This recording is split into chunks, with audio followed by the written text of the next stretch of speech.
Oh, the plugins. Yeah, fucking earth, bro.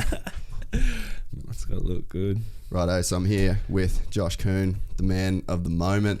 I feel like on the Gold Coast, not really Gold Coast, like I guess we can say the Australian MMA scene. Yeah. A dude that I got to roll with a while back. And, just when I sort of first made the idea of having a crack at MMA. Yeah, and dude, there's like a vibe that you get with people, especially you're a fucking tattooed dude, you've got that fucking G look going on, but there's none of that bullshit fucking G attitude that came with you. And I was interested. I was like, fuck, pretty cool dude, you know, like you're real, you know, just learning, and you seem real receptive, like none of that ego, like especially like, you know, the ego that you get when you're like, oh yeah, well, I'm a fucking MMA dude rolling with a jiu-jitsu guy. If there were strikes, I'd fuck you up. It's like there was none of that. Nah, man. And I was like okay. I'm learning, bro. I'm learning as I'm going, man. So like, if I just shut my mouth and listen to what people have to say, like I'll learn more, you know. As soon as I start putting my 2 cents in, you know, then there's just room to take in shit that's not valid to me, you know. Like, so I'm humble, bro. You know, I know that I haven't got a strong jits game. That's why I'm in there doing it, you know. Yeah. So, and from people who know, I may as well just learn off them. Yeah. No, it was cool, man. And the other thing as well that I got from you was that it seemed like a lot of people have respect for you, and it was just cool, like, to hear the way people talk about you, because we live on the fucking Gold Coast. There's a million cunts that have fucking tattoos and have the fucking all the gold shit, and they think they're tough. And if I've learned anything from jiu-jitsu, is that fucking 9 out of 10 of those dudes are not tough at all. And it's like, so to have that look, but to have that respect from people was pretty interesting for me as well. Yeah, and I mean, like, I know what you're saying, and it's not even that I'm going for a look, like, you know, like anything that I'm wearing, it's like it all represents something. Like, you know, this is my brand. This is a loyalty ring that, you know, we dish out to our crew after putting in time. This is a wedding gift from my wife. Yeah. You know, I'm not trying to make a look. I'm a tattoo artist by trade, which is hence why I'm covered in tattoos, you know. You know, so I guess it's a natural look, man. You know, I'm not trying to be something that I'm not. This is just what I am. You know, and I believe it. You know, and there'd be people that'd tell me that where I wouldn't believe it. I'm like, yeah, cool, bro. Yeah, cool story, bro. You know, but there's a thing about it. So you're fighting this weekend, Southport Sharks, right? Yep. On the Eternal MMA card. This will be your third fight. This is my third fight. Yep. Third fight in like 6 months or something less. I'm trying to fight actively, you know, like in my opinion, I started pretty late at this sport. Most people are sort of, you know, achieved or have at least put the groundwork in and sort of starting to make momentum now. Yeah. Not that I'm saying I'm too old or anything, but it's just like I'm trying to get a wriggle on, you know, like so I'm trying to fight actively, get as much cage time and experience as I can, so that I can, you know, just fucking, you know, have a run at it, man. Yeah. How old are you? I'm 20. What are we at? March now. 29 in a couple of weeks. Righto, okay. Yeah, so dude, I'll say one thing, like I started jiu-jitsu at 29. Yeah. And fuck, I'm in the best shape of my life, and I'm 32 this year. And it's like, it's crazy to me, like the way that my body changed from just jiu-jitsu. And I mean, you're training like a fucking animal. Like you're doing it right from what I can tell, and from, you know, what Miles and the boys at Combat have said. Yep. And it's like, you really live in the fucking lifestyle. Yeah, thanks, man. No, well, like, I've put the work in already in my career, my tattoo career. You know, I've got the business and that's sort of established, and, you know, that's all set up. And that sort of helps me so that I can step away, you know, and it, like, that pays my bills, it covers me, and allows me to train, you know, full time now, which is what most people don't. People are still juggling a full-time job. Not to say that I'm not working, not to say that I'm not still grinding and going into the studio and, you know, doing what I need to do, but like I've got a team behind me that's helping me with a lot of that. And, you know, this is, it's just sort of, I can put all my time into it. And so I am. Like, I'm training, you know, between 3 and 5 sessions a day, 6 days a week, doing these proper camps, 6 to 8 weeks, dieting. You know, I'm doing it properly. Fuck, So- man, that shit must be fun. Oh, it's good, man. The hardest thing's not even the training. People will go, how do you train that much? Yeah, the training's the shit you want to do. That's what I It's wanna the do. fucking recovery and shit that's hard. And the diet. Yeah. Oh man, like I'm the biggest foodie. Like I love food. I love going to restaurants. I love taking my wife out and eating at dinners and doing all that stuff. So like she struggles too while I'm in camp because Yeah. we're not doing all this nice stuff, you know. But and I just see all these little snacks and little treats. But I know like this is the sacrifice now, you know, and it's gonna pay off, man. You know. Fuck yeah.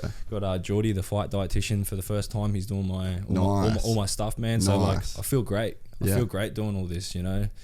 And this is the first time I'm cutting weight, so I'm dropping a division. The last 2 fights I fought at, Did you do lightweight or welterweight? I was welterweight for the last 2. Yeah, that makes me feel a bit better about myself. Yeah. Because fucking you felt strong as fuck when we rolled. I was like, this is fucked. I was still probably only 76 kilos or something like that. Yeah, but you are strong. Like fucking strong. Naturally, yeah, man. I am. I get people say that to me at times when we roll too, because I am quite a skinny dude. Yeah. But then you roll with someone like you, and you're just like, fuck, that's a strong version of like this size, you know? Yeah. Yeah. No. So this will be my first weight cut, getting down to the division. So lightweight. So what is lightweight? Lightweight's like 70 kilos. Okay, 70. 70. Fuck. I don't know that I'd make. Well, I guess if I did it properly, With the water make it. cut and like the right guidance and you know the people in place and all that, Yeah, you get down there and then you got your time to rehydrate. You got like 24 hours is the weigh-ins of the day before. that's the hard thing with the jiu-jitsu stuff is that you Same day weigh in weigh-ins. on the day. Yeah. I've had some fucking shit days where I've had to like done no-gi at like 2 o'clock in the afternoon. Yeah. And you just all day waiting to fucking to have you go, and you can't eat, you can't do nothing because you've literally got to weigh in like fucking 20 minutes before you actually jump on the mat. Yeah, that's tough. I wouldn't be doing a weight cut for that. I'd just roll bigger dudes. Yeah. I mean, I've fought bigger dudes my whole life, so that's why I've got like no stress with jumping in with the you know, into that weight division without cutting weight. Fuck it.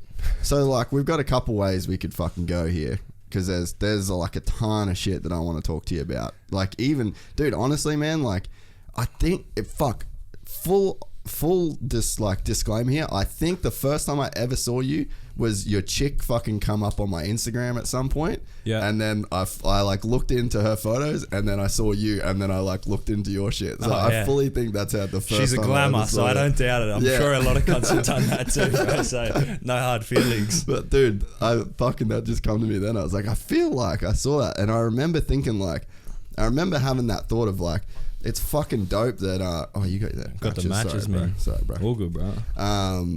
Yeah, I remember thinking that it was the style of relationship that you guys had even looked cool, because it's like that's not she's my number one supporter, man. Like she's in there in the studio, like holding it down for me while I'm not there. She's at home, you know, doing everything, you know, looking after me. Like training, it's for me, it's a full-time commitment. Just like anything that I do in my life, like when I do I'm all in, you know, and it's hard, man. You know, it's hard on the people around me, but you know, I got that mentality where it's like I only think about it. It becomes my first passion, and not that I don't, you know, love my wife just as much, but you know, it comes to those things where it's obsessive, where you love it more than anything, you know, and even your relationship is gonna suffer because you know you're fucking your head first in. So you know, and she's good because she's been through all this with me when I was tattooing my tattoo career. Yeah, you know, because she's been with me so long that she knows that's just the mentality. It's not personal. Like, you know, when you love something and I'm spent all night drawing and getting designs ready, and then I'm like kicking my own ass because I'm not happy with my end result and everyone's loving it, and it's just like, nah, I'm pulling it apart, you know. And so I'm at home then working and grinding into the early hours to try and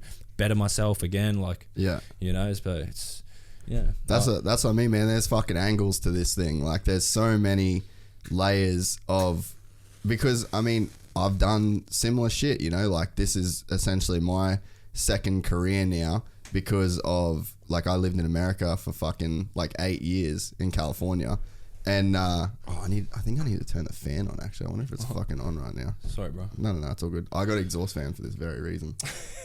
My man. But I don't think I turned it on. Yeah, right. I'll be back in 2 secs. All good. Crazy. What's that? Oh, Cam, the promoter from Eternal, just messaged me. He reckons Channel 7 want to do something with me. Fuck yeah, that's sick. crazy, man. I'm not like shit's just happening, you know. Like yourself, you're reaching out to me, you know, to put me out there, and you know, and the guys from the Hypecast over at CMBT, like they did my first podcast just the other day. I'm real hesitant, man, like, 'cause, you know, I just don't like the sound of my own voice. Always been a little bit camera shy, you know. Like I can do things, I just don't like talking on camera, you know. So like, of course, I was sort of just hesitant with that. And as a tattooist, like when I, you know, with your social media, Instagram, I just post photos of my tattoos. I'd never have to put my face to it, you know. But like now, it's been a changeover, because like, as an athlete, people want to see who you are. You can't not do that, you know, especially if you want to sort of make some traction and get people behind you. You've just got to be, I think, honestly, dude, like you're doing a fucking good job of it. Like you're not coming across like a fuckwit. You're not doing like, you know, we spoke about some shit off camera before. It's like, you're not trying to put this crazy pressure on yourself. And at the end of the day, like your first 2 fights, you fucking started the cunt in the first round, like heavy hands, dude. Yeah. And like, bro, like you've got a tangible thing, because I fucking tuned into the live stream. I was like, your first fight, I was overseas, dude. Like I wasn't even here. And I like made sure I watched that fight just for like a minute. And you know, the boys were messaged like, there's something that you've got that people want to see you do well or not. It doesn't even like, matter. But it don't matter, dude. That's that Kuhne effect, eh? It is, bro. And that's another thing is like, there's this fucking roadmap now that's been laid out to like do well in fighting instantly. Yeah. And it's knock cunts out and talk a bunch of shit. Yeah. But it's like, that worked for that one dude because he's that one dude. Yeah. And it's like, fuck, I've seen so many cunts that are trying to like come in and just replicate that shit. You're not, bro. Like, you're a cool enough dude yourself to just be yourself. Thanks, and then if you knock cunts out, like then bang, like there's the fucking formula. Like that's the win there. So it's like, you're kind of doing the right shit, I reckon. And it's like, even with the, you know, the social stuff, like I've seen you've been more like talking to the camera and like doing that sort of shit. It's cool, dude. Like that's been my biggest fucking thing with this project is I'm the same. Like yesterday I had my guy that helps me with editing and his headphone jack wouldn't work. Yeah. I fucking walked out of the room because that's how bad I don't like hearing my own voice. Yeah. But like, fuck man, like you gotta there's a certain level that you've got to reconcile with that. But then just every day I'm just like, I literally tell myself, just try and be like a good version of you today. Yeah. And whatever gets filmed, like whatever goes up, it doesn't get, just be a good dude. It is what it is, yourself. Man. Like, I think like going back to that point that you made before, you know, like, you know, just being loud, getting the knockouts and that. I think the other thing is just being authentic, you know, and the dude that set that apart in Australia is obviously Tai Tuivasa, Bam Bam. The dude's just, what you see is what you get, man. He don't give a fuck, bro, you know. Yeah. So like, if Mark's the same. Mark's the same. If cunts film him doing that, like, who cares? Because that's how you are. You're not trying to pretend that you're not. So like, you know, you can say anything, you can do anything. Yeah. People can film you outside of, you know, what you expect to be getting filmed, and who cares? Because that's what you're doing. That's who you are. You don't need to hide anything, you know. And so like, that's a huge one I took from him. If I just be myself, man, like, then you don't have to put on a charade at any point. And whatever you're doing, if it's working, awesome, because you're just being yourself. It's not hard, you know. Like, and you should be able to do that. You shouldn't have to. Well, being yourself's the fucking easiest person in the world to be. Yeah. It's like real hard to be some other guy. Like, and that people have it twisted, you know, like people, I'm not saying everybody, some people think that, you know, you've got to like do this, and this, and then it's like you're chasing something. Yeah. You're chasing something around. Things are shifting. I'm good for now. What do you think of that sativa? It's tough, eh? It's pretty good. I just don't want to get too fucked up. I'm going to keep this conversation on the rails for a couple more hours. Right, yeah, sweet. We'll hit it after. Yeah. It's fucking good shit. Are you down to talk about like the whole medical thing? Yeah, I won't. A wizard won't tell his. What is it? Magician won't tell his secrets. But it'd be interesting to hear a bit more. Yeah, I'm on the medicinal. That's why I can just smoke on camera. You know, I don't care. Yeah. Because it's prescribed to me right here on the Gold Coast, man. You know, like if you know where to look, you can make it happen. Yeah, yeah. I've been smoking weed my whole life, man. You know, I'm a weed advocate. But I'm productive, you know, like I'm not a fucking stoner, sits at home, just fucking twiddles his thumbs, you know. I've done shit. I've made things happen, you know, like, and I'm getting up and I'm doing my day. And if I come home and smoke some weed, or if I want to smoke whenever, like, so be it, you know, like I'm accustomed to it. Just part of the daily grind now, you know, and I'm all for it. I think it's great, you know. Nah, I'm with you, dude. Like yesterday, like I was like, no weed in the studio for a bit, because I had Bali, didn't smoke any weed in Bali. Yeah. And then come home And you're then getting that mindset. You're like, you've sort of cleared out a little bit. Yeah, I was like, 100%. Because I think you end up sort of going through patches of like more, less, and I feel like if you can do that, you're kind of on the right track with it. But if it's just the same or worse all the time, and you just get to a point where it's just all day, every day, which I've never been that guy, not even close. Nah. But it's like, you know, yesterday I was having a fuck day, like just everything was just being a cunt. Yeah. And then I was like, I had to go pick up my glasses, and even that was pissing me off. I couldn't fucking see. Yeah. So then I was just like, I went home, grabbed my glasses, and I was like, you know what, rip a fucking bowl. And I come back, like literally walked out of my house instantly, and then back in the studio, work for another 4 hours. And it was like, it just takes that edge off, man. It just like, it takes that ability to give a fuck away. As soon as you stop giving a fuck, you can be productive again. Yeah. You know, like a lot of people sit there thinking about how to prevent something from happening, like or things that like they're anticipating may happen. As like, oh, what if this and what if that and what if this? You know, like you can't prevent those things, you know, and weed just takes that edge off. It takes that ability to give a fuck a little bit away, you know. So then you can just go, oh, you know what? I'm not worried about that shit. What have I got that task in front of me again? All right, let's do that, you know. Yeah. That's that mindset change, you know. So should we talk about fresh first or the fighting first? Like which way should we go about it? Because whatever. I want to talk about the relationship stuff too, because I've just been through a breakup. Yep. And it's like looking at, like, even just hearing what you said then about you've got to be selfish. Yeah. And then, you know, your wife knows that you are selfish in that way, and you've got that, like, they're not always number one priority. Yeah. And it sounds, to most people, that sounds fucked. Yeah. And to a chick, that sounds even more fucked. But it's like, what I want is a chick that can go, I'm totally down with being number two, because we're playing a fucking long ass game here. Yeah. And it's like, there's going to be a time where it's just prosperous, because I believe that I'm going to prosper 100%. In my life at some point. It's hard on women, even if they know that, you know. Yeah. She tells me I'm selfish, but she also knows that I'm doing it purposefully. Yeah. I'm not just being a selfish cunt just because I don't want to do something. Yeah. You know, like, I've got goals. That's why I'm being selfish with my time, or that's why I can't do the dinners, or that's why I can't, you know, go on, you know, whatever it is that whatever you need and what you're doing in your relationship. Yeah. And you're going to fight about it still, and it's going to be hard. But, you know, like, you just both got to be on that same page. And there also has to be some give. If you're taking a lot, you also need to give back a lot. So just make those little bits of effort that you know that they want. It takes 5 minutes, man, you know. And it's like, and you're still going to butt heads, and you're still going to have that shit. That's relationships. But if you both, you know, love each other, and you know, especially if you're with someone for a long time, you just know, you know, it's all sweet. Man, I've been reading this book, and it said that one of the reasons why the divorce rate and stuff and the relationship breakdown is so high these days is like, we've never had more of an ability to be individuals. Yeah. Like, you don't, because you think about in the past, like, we're talking hundreds of years ago, like, you relied on your family unit for everything. Yeah. There was no, even to the point of like going to doctors and money, and, you know, you couldn't go to a bank, you'd have to go to your family. So it was like, there was such an importance of getting married, staying together, and having that tight knit group, because you needed them to survive. Yeah. But now we can survive as individuals. It's so easy to just fucking dip when something doesn't go right for you. And I'm fucking guilty of that shit. Yeah, man. Like, you just put a post up on social media like, oh, I need a ride to the bus stop, or, you know, and you get that. Like, back in the day, obviously, like you said, you needed someone to organize that for you. You know, you needed that lifeline. But now, yeah, you're right. Everything's easy. You don't need to rely on your family. You can rely on everyone. You can like be selfish and know that it's still going to be okay. Yeah. Which is fucking crazy to think, you know, like, it makes sense. Sorry, I have to drink. I'm water loading all the time. I'm going to probably take 10 pisses too, bro. It's all good, dude. Yeah, man, being like, you know, think of anyone that's done great. You think that they've done that part-time, you know, like anyone that's achieved greatness. No, that was a full-time commitment. They put everything into it 100%. So were they selfish? Yeah. But, you know, did they do it purposefully? Yeah.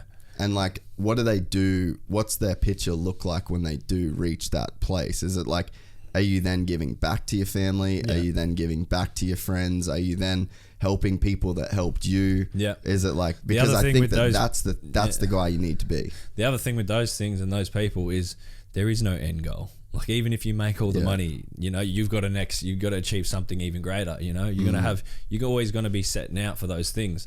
But like along the way, you just, like I said, you just make those little bits of effort, and that's what pays off. You know, like do the holidays. You know, go away, spend some time together, have a dinner. You know, like, you know, fucking even make the bed in the morning. You know, whatever it is, whatever makes those little points of difference in those people's relationships, and that's what it is. You know. How do you find out those things that like are like the fucking soft spots you can hit to do? Like, they tell you, trust me, you're just not listening. As a guy, you know.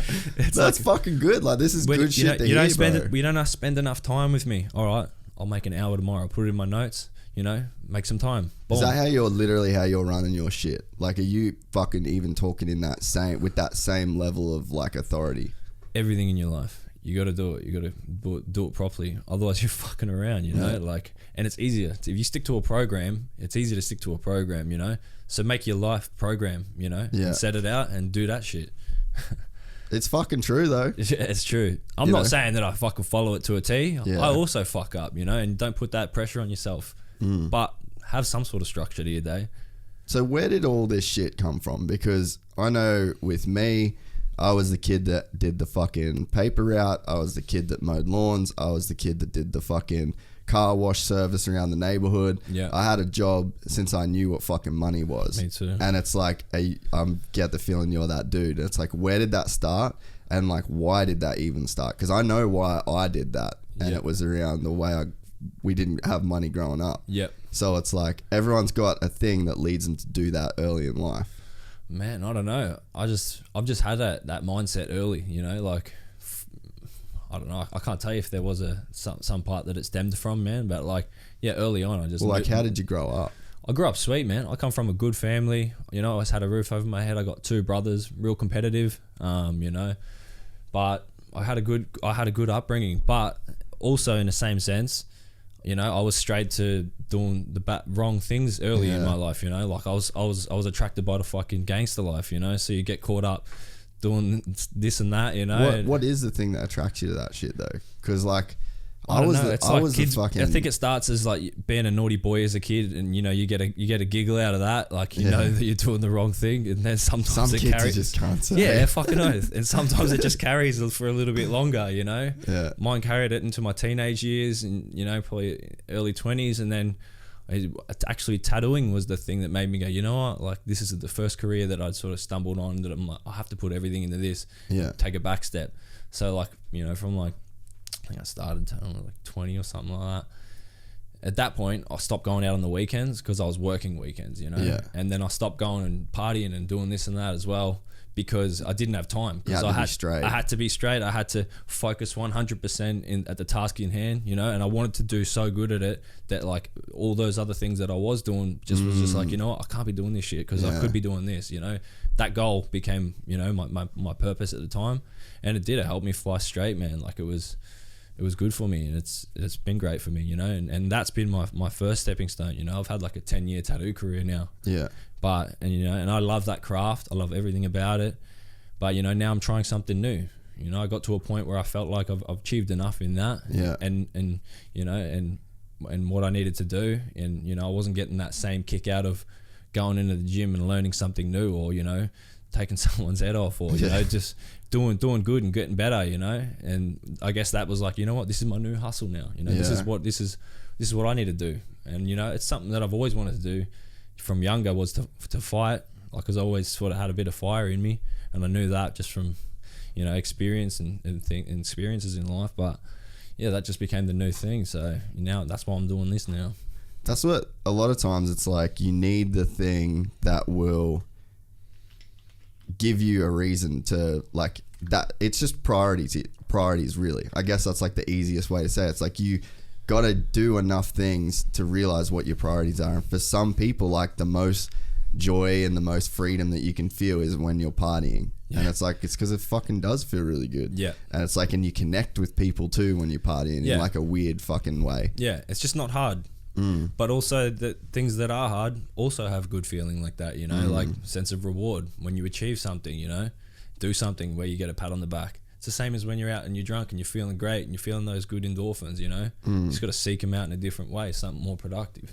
Yeah. That's not to say I don't love to party, because I fucking disco, brother. Let me tell you. I bet you know about that. But there's fucking balance that you got to achieve, right? Yeah, man. And then even that becomes like a part of the work. Is like pretty much the times that I'll fucking really party is after like, because there's nothing that I feel more stress over than like a really big project. Yeah. So next weekend we're doing a podcast for Red Bull for their Formula One team. Wow. And it's like that's a fucking big deal to me, and I That's really a big want to deal do to that. anyone, bro. That's huge. And it's Red like Bull F1. Yeah, and I'm like stressed as fuck, like leading up to it. And it's why are you like stressed? but because you care. Yeah. Like I care about it, and it's not a stress of like, oh, I'm gonna fuck this up. It's like, all right, I got to do this. I got to do this. Like preparation. I can't be fucking It's also slack. for you, in a sense, you're seeing it as an opportunity and you want to make the most of it. Fuck So like, yeah, how can dude. you capitalize on it? Yeah. That's a thought process. That's going to take time. That's probably going to. That's what our stress is. Not Yeah. stress about the situation, stressing that you're making the most of it. Oh, 100%, man. Yeah. Like because but then it's like the most like I'll party after that. Yeah. Because it's like there's a big release in that, because that is like that's probably the most stress I feel. Yeah. And then it's like there's a point where it's like once it's done, you know this about a fight. Yeah. Once a fucking fight's over, and it's like the weight that I've even felt that in jiu-jitsu. Yeah. Like at the nationals, you fucking go there, you get what you want. And then once it's done, your hand gets raised. Fuck. It's like man. a flood of weight comes off you. Oh man, it's crazy. It's like the joy of winning is like real short lived.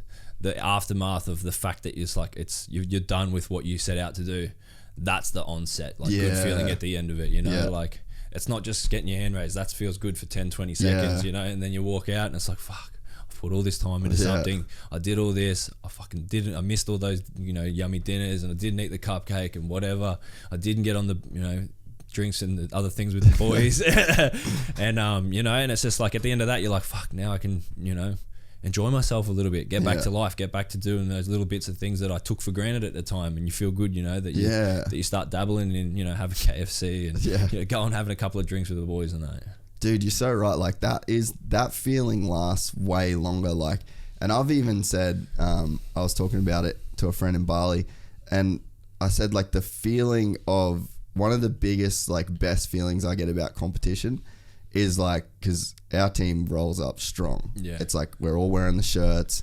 Everyone's there. Like whenever one of our guys is on the mat, there's always people around. Like that's our thing. Yeah. And like I almost enjoy that feeling of like giving them something to cheer about more than I enjoy the feeling of winning myself. Man, 100%. Like even when I watch my mates fight, man, I'm so fucking emotional. I'm almost in tears. Like it's the most gut wrenching thing because I'm fully helpless. I can't do anything in this situation. This is up to him.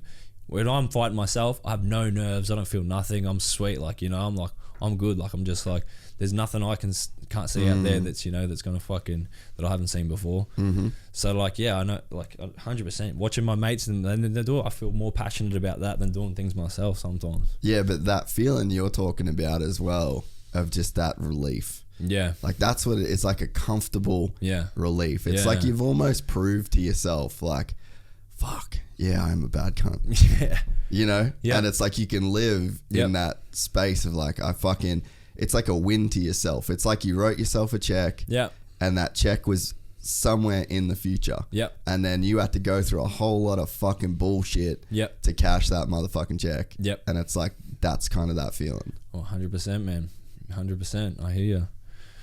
Just like, you owe that thing to yourself, and then you paid it out. Even like my first fight, honestly, I was contemplating just having one fight, just to do that, just to tick it off the bucket list and get it done. But like once after doing everything, I was like, nah, man, like I have to pursue this. Going through that thing, getting that sense of reward at the end, and then like like we had just explained all that after effect, and then when that wore down, I was like. That's when I sort of came to a point where it's like, what am I going to do? Like, I really need to fucking decide now. If I have one more fight, I'm setting myself up to go down that direction. If I don't, then I'm just go back to doing what I'm already good at, what I've already put my time in, which I'm already successful at, which, like pays way better money and all that sort of stuff. And, like, I don't know, at that point, I just decided this is it. This is what we're going to do. Yeah, because like you said before, you can have that feeling of, that feeling of like the goal's never reached. So it's like you kind of can get to a point though with like Fresh Ink where it's like that business is running sweet. You're happy, like you've reached those goals that you'd set for that particular business. But it's like you as a person, you get to that point and you're like, well, what's the next goal? Yeah. So like it makes sense for that kind of person. Yeah. Well, and obviously there's places to expand from there. Do you open more shops? You know, do you employ more people? Do you, you know, extend into selling products or something, you know, and yeah, 100%. All those things are still options for me, you know, within that business. But I can't commit to growing something that if I'm already growing something else, which is myself at the moment, you know, and the self-growth that's why you do anything, isn't it? You know, like it's all good to make money and have heaps of money. Some people don't fucking have that self-growth drive. So, like, you know people that... Yeah, 100%. Right? Like, where's that come from then? I think they have it. They just choose not to fucking do it, you know? I think everybody has the fucking will to do something. Not everyone has the balls to go for it or the heart to do it. And what do you think that is? That's just life, man. It's just hard. You know, if everyone was great, what would be greatness? You know, if everyone was doing what's hard, you know, what's hard? That's fucking really true. Yeah. That's fucking super true. Yeah. Maybe that's like you need the cunts in life that don't give a fuck to get it. Yeah. To show you what it means to get it. 100%. You can't have like, imagine footy games. What would happen? It'd just be spectacular shit and then everyone's probably a draw because they're just as good as each other. Yeah, that's fucking true, man. Like, you're obviously a dude that has thought about this kind of shit a lot. I'm a stoner and the thoughts just go rapid, eh? It's fucking good though, man, because it's like, I think that's the shit that, like, half the time I'm like, I'd rather be in my head by myself just thinking about shit in my life than like being around people or having conversations and different things in my like normal daily life. Yeah. Because it's like, I feel like I don't get involved in like so much shit that other people do because I've kind of outthought the situation. Yeah. So to me, I'm like, it's an investment to be inside my head. Yeah. Like I need to really think this shit through. Yeah, man. Yeah. 100%. I hear. Like, I love my downtime and I love thinking to myself, but I'm also throwing this crazy shit out there with my best mate Wade, you know, and then, you know, he says some crazy shit, that guy, you know, he's a character himself. And so together, like, we just bounce off. We've got this crazy energy. We come up with theories and I actually think about them, like, kind of makes a bit more sense than just, you know, just blaze talk, you know. Yeah. And, you know, sometimes they turn into philosophies. Like, I don't know. No, yeah, it's fucking true though. Yeah. And then it's like, if you, like, you can, do you know Harry Bink? Yeah. The freestyle dude. He's like, I call him Sendi Gandhi. Yeah, because he has made his own philosophies. When you talk about like your own, even if it sounds fucking retarded, it's like you've got your own philosophy. Yeah, like he goes, "Oh, get up and suck today's dick." Yeah, you know, and but he like fucking, that's like this genuine thing. It's like, it's a piss take. Yeah, but he fucking sucks every day's dick, and it's like that's his own personal philosophy, and it's like he's got a fucked up brain that like created that shit, but it's like he lives by it. Man, it's crazy, man. You sometimes you do, man. You know, you gotta run your own race. You know, like you gotta back yourself, and that you get like that gut feeling in situations. Like a lot of that time, that gut feeling means something. You know, like it's if it's yourself telling yourself something, then it usually is what you need to hear. You know. And there's always two fucking sides. There's like an easy road. There's like an easy voice. Yeah. And then a hard voice. Yeah. And then like your decision is like standing in that fucking like forward or back, and it's like, do you go forward into the unknown and possibly get fucking knocked out in front of all of your friends, or do you fucking knock the dude out and experience a whole new set of emotions that you never knew were there? Yeah, that's it, man. You know, it's easier not to do it. You know, and so your brain's probably going to tell you don't do it, and your heart's telling you to do it, you know, in all sorts of situations. It could be a street fight, and it could be, you know, fuck, this dude's about to tee off. Brain, run. Heart, punch this guy in his fucking mouth, you know. Yeah. Which one do you follow, you know? And I think most people just follow the brain because it's the first instinct. They just go, get the fuck out of here, you know? Like, that's it. But some people who follow their heart, maybe that's the cunt that punches him in the mouth, you know? Yeah. Was part of wanting to fight the fact that, I'm just going to assume, you don't have to admit to anything, I'm just going to assume you got into some street fights. So it's like, is one of the reasons to like actually go and try and be a professional fighter, that's like, yeah, you might knock some cunts out in the fucking street, but Are they good fighters? Are they? It's like, Yeah. maybe if I want to think of myself as a fighter, do Yeah. I need to actually go and like really figure this out against people that know what they're doing? I think that was what you just said was the thing that I know. Like, I know what I'm like in a fight. I know how I know that I'm, where I stand with it. I know my mental state when I do it, like, and you get to a point you're like, yeah, I'm good at fighting, and like, I like fighting. Professionally is a different story, obviously, like you said, but having endured a lot of fights, fuck, you just know. Like, I know I love fighting.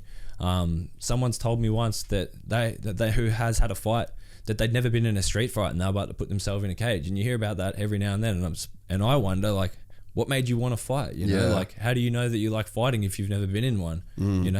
Because and then that comes down to the sport too, because some people are just, they run off straight ticker, their heart, and some people are athletes, and some people are, technicians.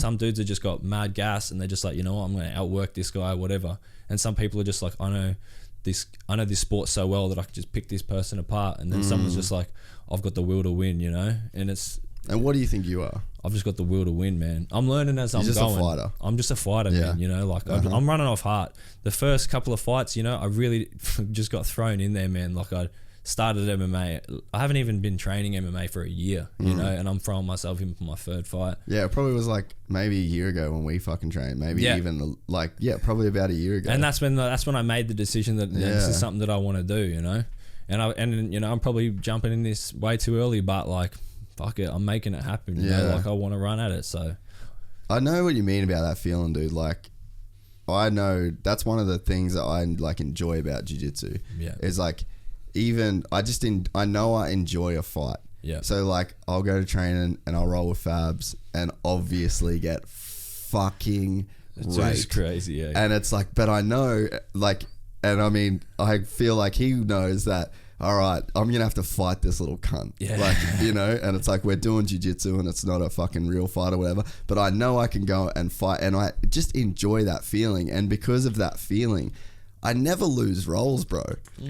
I never lose a fucking roll in my head, because the will to win, I know I know I made it a fight. Yeah. So to me, I'm like, that's it. Like, I just want to be in that zone of like having a fucking scrap. Yeah. Shane's like that. Yeah. Sean is like that. Yeah. Like, there's a couple motherfuckers in that gym that you wouldn't think they're that guy, but they're that fucking dude. Yeah. And it's like, and I think that's the people that stick to it. Yeah, man. Are the ones that they never lose a round. They never lose a spark. Yeah. There's times where I'm like, I got fucked up. Yeah, 100%. But you still know you put a yourself fighter. in those trenches, and that's what, that you obviously got the will, because you're staying in. Most people go, it's too hard, or fake an injury, or, that one, whatever. Yeah. But if you just stay in there, even if you're getting your ass kicked, that's the will.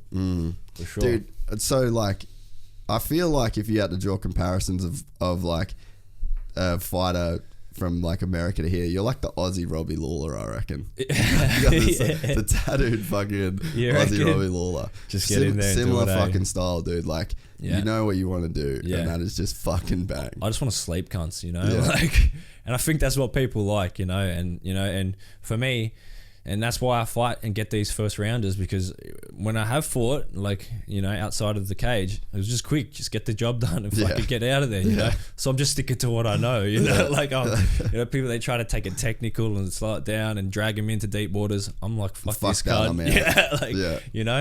I think that same thing at jiu-jitsu shit, man. I'm just like, I don't want to fuck it. They're like, well, work on your cardio. I'm like, fuck cardio. I'm not going to be in there that long. Yeah. Like, I'm either going to get fucking choked or I'm doing some choking. That's all that's going down. Yeah, you and me. That's why I picked the name Kamikaze, man, because I'm going to come gun blazing, and, if I take myself out in the process, you haven't really taken some shots yet. Nah, not yet. I haven't even been, I don't even think I've been chopped in the face yet or nothing. I'm like, I don't even feel bad in saying I want to see you get fucking punched, because I want to see like me get punched. Yeah, too, bro. Like, fuck. Wade, man, that can't tease off on me in the gym, and it's like, all good. We've been doing this for years, like, no one can hit me. And it's the 70 kilo division, even with MMA gloves.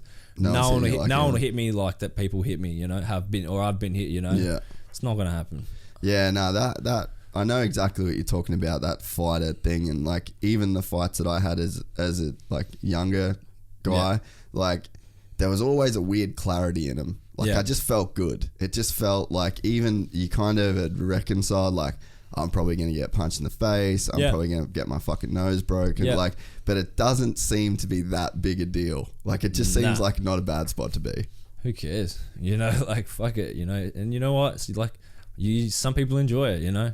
I enjoy it. It's fucking weird though, eh? Like, it's not, I don't think it's a normal thing nowadays. Nah. And that's why people respect it, and that's why people do want to see what's going on and watch it, and that's why it's MMA is a sport on, you know, ESPN, is because like fighting's so unnatural to people, you know. Yeah, true, dude. Like, you tell someone you're a tattooist these days, and it's actually starting to be more common. Like, oh yeah, cool. I got a cousin and a brother and a sister. Everyone's a tattooist. Yeah. You tell someone you're a fighter, and they're like, like, you just chuck yourself in. They're like, well, what about your face? You know, like, that's a new topic. You know, like, people want to talk about that. That's fucking true, dude. Yeah. That makes a lot of sense. Even like, man, that Eternal. So everybody plug Eternal Saturday night at Southport Sharks. I'm going. Watch it. The production is epic, man. Yeah, like, what they're doing, what Cam's doing, amazing for Australian MMA. Like, I wouldn't be surprised if, you know, a handful of fighters come straight out of Eternal, straight into the UFC next year or this year even. Like, they're all set up. I would guarantee. In fact, I'm going to guarantee that happens. You know, dude, Blackie is like a legit fucking animal. Shannon Ross, local boy, man. The dude's fighting. He's the main card for the one that I'm on, man. Yeah, that dude has worked so hard. He's a family man. He grinds. Like, kudos to him. He deserves the next one. If, in my opinion, bro, he should get that fucking contract, dude. Especially with the CMBT boys doing what they're doing.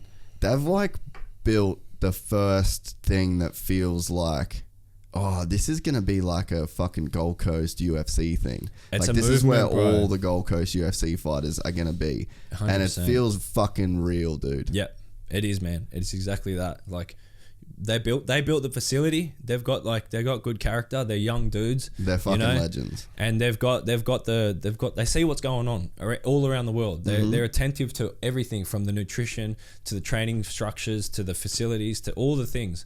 And they want to do it, and they want to make athletes here, you know, because we didn't really have much. Me and Wade literally walked into every gym on the fucking Gold Coast, and they didn't have people our size. They didn't have like what we needed. They were just like, you know, we walked into every single one. We went into CMBT and we never walked away, man. Like, it's just, we're like, yep, we've got everything here. The dudes are fucking, if we don't have something, they'll outsource it. We're like, hey, we need wrestling. We had wrestling, you know, like, we need this. They get it. They're going to be good, man. This is the spot. Like, you know, so like you said, they're going to put some killers out. Yeah, it's like the first thing that feels real when it comes to this sort of shit. And like the jiu-jitsu seminars that they're doing there are fucking really cool as well. And they live the lifestyle. Like, they're MMA dudes. Like, they love it. That's the thing. That will be the MMA gym. They're passionate about it, you know. Well, Miles fucking trains with you guys. So does Sel. Man, all the dudes, everyone who's in there who owns it and has a partner, they're in there training. They're in there sparring with us, man. Like, you know, like, they're not just observing, and they're not just, you know, teaching and coaching or just looking for money. They're genuinely passionate. They want to see us do good, man. Like, you know, and that goes a long way. Do you feel like you're fucking living because like, I get this where I'm like, dude, I got a fucking crazy job. Like, I'm living in a weird fucking world where like this shit happens, but it's like this world that you make for yourself. But it's like, you must feel right now, especially because I feel like that same thing's happening for the combat boys. Like, they're starting to live this world that they want to live in, that they've been like working on creating. And it's like, you must be like, dude, there's some shit going down. Like, starting to, like, this camp mainly, like, I'm starting to feel like, you know what, sick. I'm actually doing what I'm setting out to do. Like, you know, that's cool. Because up until sort of now, everything was still like, you know, I need to get a fight. I need to get at least a second fight. You know, I need to do. But now, you know, now I'm underway. You know, there's like a tipping point, eh? Yeah. Where it's like, I'm living it. I'm doing it. You know, and I think it's important to mention too that, like, even though you live in it and you're doing everything, and yet you know you have everything good, you know, and you know you have, like, you might be financially stable or whatever, I still go through that fucking doubt, you know. I still wake up sometimes and be like, why am I doing what I'm doing? Or, you know, or you just in a sense of, you know, depression, and you just can't shake it, even though you're aware that, you know, this is your current situation, and, you know, everything's sweet and your family loves you and fucking you're healthy and you can get up and do what you want. That's just a mindset that you sort of got to work through. And, you know, even the people on top, I guarantee they're going through it. And the people who show all these highs, for all those highs, there's got to be a down, you know. And so everyone's feeling them. Even me, like, I wake up a lot of the time and I'm like, fucking train my ass off. I'm so fucking sore. I gotta get punched up again. I gotta eat nothing. You know, I gotta do all this stuff. But, you know, and it's like, I'm a perfectly good tattooist. I could just be going and drawing pictures on people for a living. That's real easy, you know, like I know how to do it. But that's where you got to make those choices to, you know, get out of bed and just keep on that path, you know. Don't fucking stray away from it. It's meant to be hard. That's where we decipher that we're not those people who just fucking follow the brain. They follow the heart, you know. You know deep down that you have to do it and you got to get it done. So get it done. Yeah. Fuck, dude. That's like real shit to live by, man. And you've got to be able to figure out a way in your head to make the lows not so low, because that's self-doubt, and the highs not so high, because that's ego. Yeah, I think when you're in the moment, that's just going to be natural, man. Like, you know, the highs aren't never as high as I expect them to be. I'm thinking like, especially after my first fight, I'm thinking, man, I just got the most dramatic first round finish, exactly how I thought it was going to play out. It was, you know, exactly what I wanted in front of all my people. It wasn't as high as I thought it was going to be. I thought this was the moment of my life, you know. It's something that I've thought about since I was a kid, you know, but it wasn't. But the after effect is what was like, wow, you know, like now I'm appreciating things, and, you know, like we had spoken before, you know, like that's what was like, all right, cool. Dude, isn't it crazy when you have a moment, and I think that anyone that's successful in life or on their way to being the success that they want to be in life, there's moments that you saw so fucking clear in your head. Like, I bet you watched yourself knock that first dude out the way that you did in your head fucking hundreds of times. But you'd never fully believed in it to the point where you were cocky. Nah, man, because anything can go wrong. You can't go in something expecting there's only one outcome, because there is not just one outcome, you know. That's what you want, but be prepared for other things, you know. Everyone has that doubt. I'm thinking, fuck, this guy could take me down. I don't know how to fuck around on the ground, you know. Like, I just had that vision in my head, and just I knew what job I needed to do. Get this fucking guy out of here. Just knock him out. You know, that's it, man. Just it's easy, get man. it. Yeah, then that's what I'm attacking at, you know. Yeah.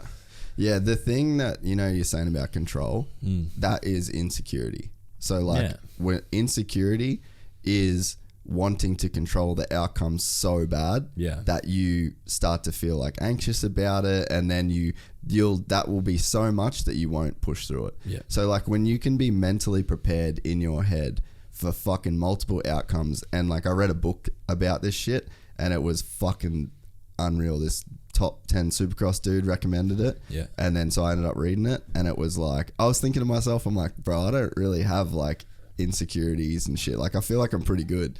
And then you start fucking reading this book, I'm like, cunt, I have every fucking insecurity. Like, yeah, man. I've got the whole fucking everybody's insecure. It's crazy though, eh? Like, and then so that thing that you're talking about is like that need for control. Like, that's what this fucking whole thing is. Like, insecurity is only wanting one outcome, and it's like, once you can let go and go, nah, you know what, I am a bad motherfucker, and some shit can break down, and I'm still gonna be good. Like, I'll be sweet no matter what the outcome is. And like, I honestly feel like that's when you can start living your best life. As fucking Instagram as that sounds. Nah, man, you're right, bro. Sometimes you got to put that shit up there, like what you're feeling, because it can make a difference in someone else's day, you know. And you know, and that's the other thing, you know, I don't have to feel like, you know, I can't do. I don't want to be an inspirational cunt on Instagram and, you know, perform what everyone wants me to do. I just want to do what I want to do, and then just say the things. And if that's a positive thing, then I'll put up something positive, you know. And I think, you know, that's important too, bro. Like, don't be fucking afraid to just say something because it sounds like just the right thing you should have said. If you feel that, there probably is. That's the thing that I reckon. That's like the only thing you should look for when you're gonna say something. Anything is like, is this actually true to myself? Yeah. Is it something that, am I faking to like be someone I'm not, or am I saying this to please somebody else? It's like, if you genuinely are down that like, nah, this is really me talking, then yeah, you should fucking say that thing. Yeah.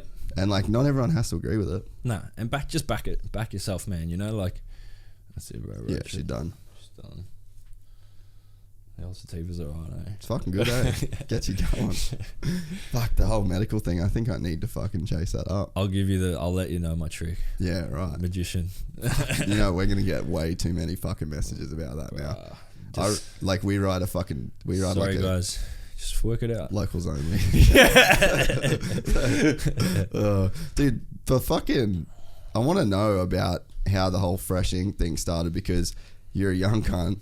You're on the fucking Gold Coast, which is probably... Yeah. I was talking to Shane this morning, and he's like, bro, do you realise the Gold Coast is probably the hardest place in Australia to be a successful fucking tattoo business? Definitely, bro. And definitely. then all the shit, I'm sure there's crazy shit you have to fucking deal with. Yeah, of course. So it's like, I would love to know that story. Yeah. Well, So fucking just, all right. just go for it. Well, man, like, you know, I was an electrical apprentice before I was a tattoo apprentice, you know, and that went sort of a bit pear-shaped when we went through a recession, you know, and I couldn't finish my apprenticeship, and I decided, am I going to get back into this, or am I going to do something I love, you know? And well, we worked that out straight away. I knew that I wanted to be a tattooist because I'd been drawing, had just started getting tattoos, and so I went down that path, man. You know, sure enough, I started working for someone. I helped that person open another shop. Straight after that, my next move was to run a shop for, you know, another person who they didn't have anyone at the time. So at the time, I was running a shop by myself. So answering the phones, cleaning the floors, taking the appointments, doing the tattoos, you know, start to finish, the whole thing, one-man operation. And then, you know, like I went on to be move around a few other shops and this and that. Went traveling overseas, tattooing, like backpacking tattooing after Oh, really? Yeah, bro. Fuck yeah. Me and Wade took off for like close to a year. Really? Dude, that would have been sick. Where'd you go through? Everywhere, man. Just everywhere. Everywhere, all through Europe, UK, Thailand, fucking Bali. Like, we just went, man. Yeah, we just went for it. We went to Tomorrowland Festival. Went no shit. Sweden, met like at this festival, met these Swedes who were getting married, and they like flew us out to their wedding. Like, we just went with it, bro. Like, I've had some damn crazy experiences early. Yeah. You know, like, how old were you then? 22, maybe 23. What made you just do that?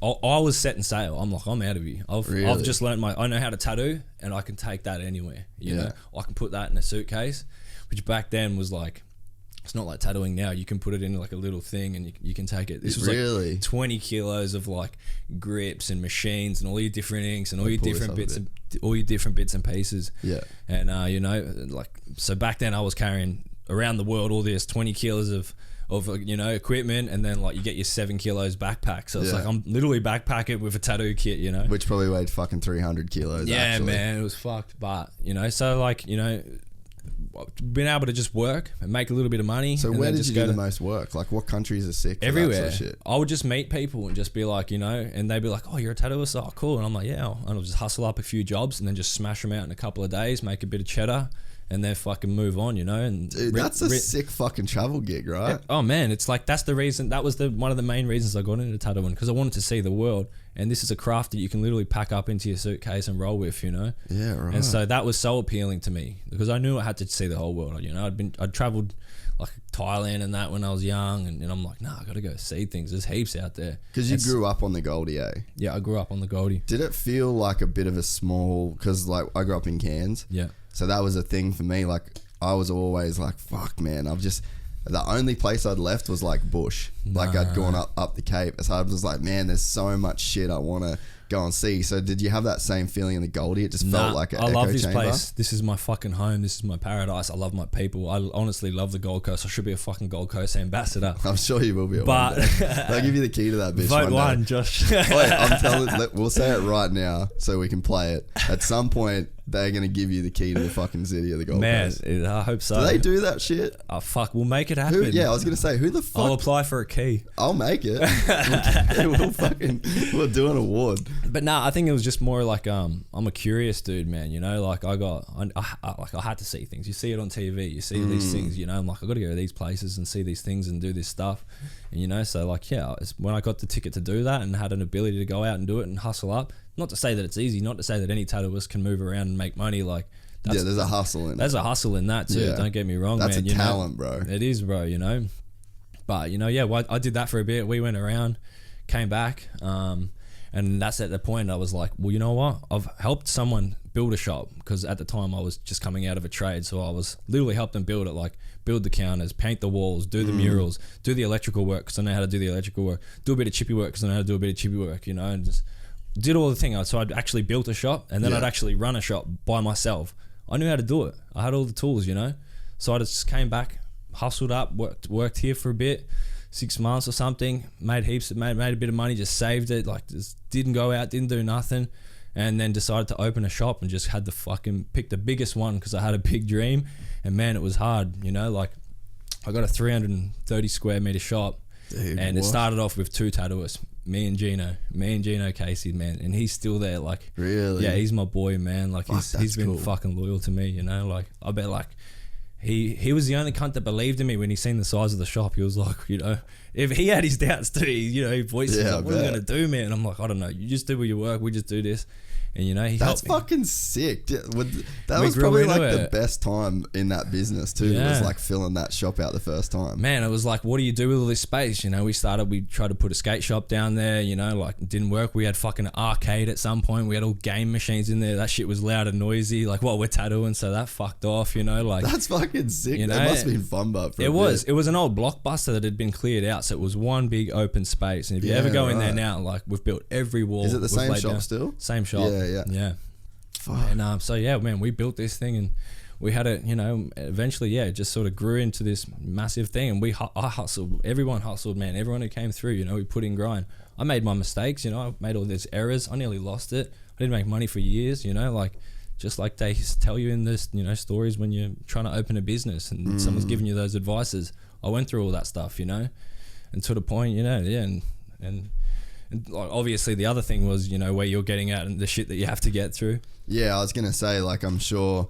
So, like, I'm sure. I don't fucking know, but I'm sure there's like a bit of a gangster version of the story in terms of like gangster shit you got to go through, so and like, then I'm sure there's just a personal like self-doubt and people around you like, oh, who's this cunt think he is? He's gonna fill out this big shop. This cunt's got no idea. This cunt will be out here in 6 months. This cunt's got no fucking clue. Yeah, like, I'm sure there was that and the gang shit. Yeah, man, there is 100%. And the gang shit, it was like, I knew that I was going to have to face bikies, you know. That's a no-brainer. Some people are going to come in here and try and stand over me and stare at me. So how does that even work though? Like, why do the bikies even come in and do that? Because like I don't even get that. Well, because they had all the shops. If you're a bikie, you have the shop. So then you open another one. It better be in your area, otherwise that club has beef with that club, you know. Yeah, right. So it became territorial. They're having the shops, you know. And so, you know, they take that out the equation. And so were no tattoo shops not bikie shops at one point? They'd be rare, or they'd have a blessing, or they'd be paying just like that. That's what that stamp is, man. You know, you can have a shop, you just got to pay to have it. Okay. You know? Yeah. But you got to pay someone fucking unreasonable amounts of money and constantly and get your ass fucking hassled, you know, and you're still trying to open a business. I could never imagine that you could succeed doing that, you know? Yeah. So is the only way to be able to be on your own out of that world is to have enough respect from them that they're not going to fuck with you? No, just hold it down. I didn't even know if I was going to get respect or not. I was just going to fucking do it. And that's where, you know, I told Wade, I go, bro, this is what I'm doing. And he goes, you got my blessing. Really? Yeah. And I go, it was bro, that heavy. I go, just you and me against the world, baby, man. He goes, yes, sweet, whatever. So I just opened the doors. Yeah, we had to throw down a couple of times, man, and eventually they go away and you fucking ride it out. Yeah, man. Fuck, that's gnarly. So that was just literally the business plan. That was it. And it's then, like you write out the fucking business plan for ANZ and it's like throw down on occasion with fucking bikies just because you got it. Yeah, man, fuck it. You know, like I wanted it more bad than having fights, you know, like really? Things can turn up, but yeah, 100%. That's fucking gangster. Because I didn't want to work for bikies too, man. I'd already been working for bikies and that was shit, you know, like, you know. You don't want to do that, you know. I want to run my own race. I've got visions of how this whole industry can be better. I know how to do a shop better than anyone around here because they're stuck in the old ways. You know, they're living by that code. Yeah. And I'm like, I want to bring this fucking new age shit that I've learnt from Europe, you know, from all these different countries, from all these different places of how those shops operate and how they're doing so much better. I'm like, I want to do all this shit that I've learnt here on the Gold Coast in a big ass shop because I know my method's going to be good and it's going to grow. Dude, so like, are you saying that the way that you had to work before you traveled the world was like in that old school 100%. bikie regime? Yeah. And then you go to the fucking place where there's like no bikies and you're like, holy fuck, a shop could be dope. Is that where the whole idea comes from? 100%. That's fucking crazy, bro. 100%. 100%. That's fucking crazy. Like it makes... I mean, it sounds like a fucking movie, but it makes sense. Yeah. Like it makes a lot of fucking sense. But then, you know, they bring in the bikie laws. The government, they've made all these laws, and so with tattoo shops now, we need to get licenses to be our license is that we're not associated with a motorcycle club. Really? Yeah. So now you can't not be. Well, not that I ever had any interest of doing any of that shit, because I was punching on with these cunts. I don't want to be one of them. Yeah. You know, like, obviously most people's thought of train would be like, join one of them and, you know, then do it whatever you're doing. But I never want to be with anyone, man. The law is enough, and then they've got their own rules on top of the law, and I don't want any more rules, you know. So like, I've got enough rules in my life, you know. That's fucking classic. Yeah, that shit makes sense, bro. Yeah. So yeah, like, and then so the bikie laws come in, and then, you know, you just got to, you know, roll with the fucking, you need to get your license, you know. They come in, they take your fingerprints, like that. What? It's full on, man. Like, fuck that. It's so shit. Bro, this is to be a tattooist, you need to go and get your fingerprints done, your photos, like, you need to be on file. Man, you don't even need that to teach kids in kindergarten, you know what I mean? Like, that's fucking so retarded. It means you're a non-bikie, and then it's like, why go for it? But anyway, you know, and you pay your money, you pay for your license, you know. How much is that? Oh, as an operator, it's like, you know, fuck, $1,500, $2,000 for a year or something like, or 2 or 3 years, I don't know. But yeah, man, it's and the tattooers get stung too, man. And then if me as an operator has a tattooer in my shop that's not licensed, then, you know, they can get taxed like $50,000, something ridiculous. If you get fined again. So what about if you're traveling? If you get fined again, exactly, bro. You're meant to apply for these licenses, and then they have to fucking roll into the visas, this, that. It takes fucking months to fucking go through. Like, it's a G up, man. Wow.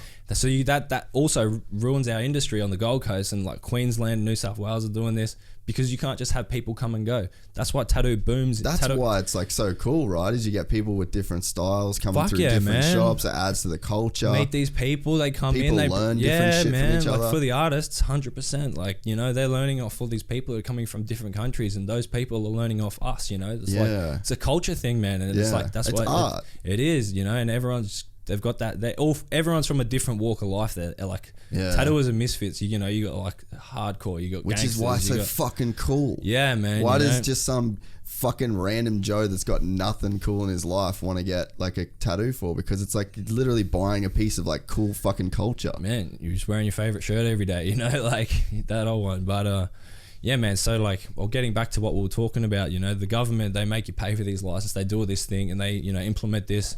What that did.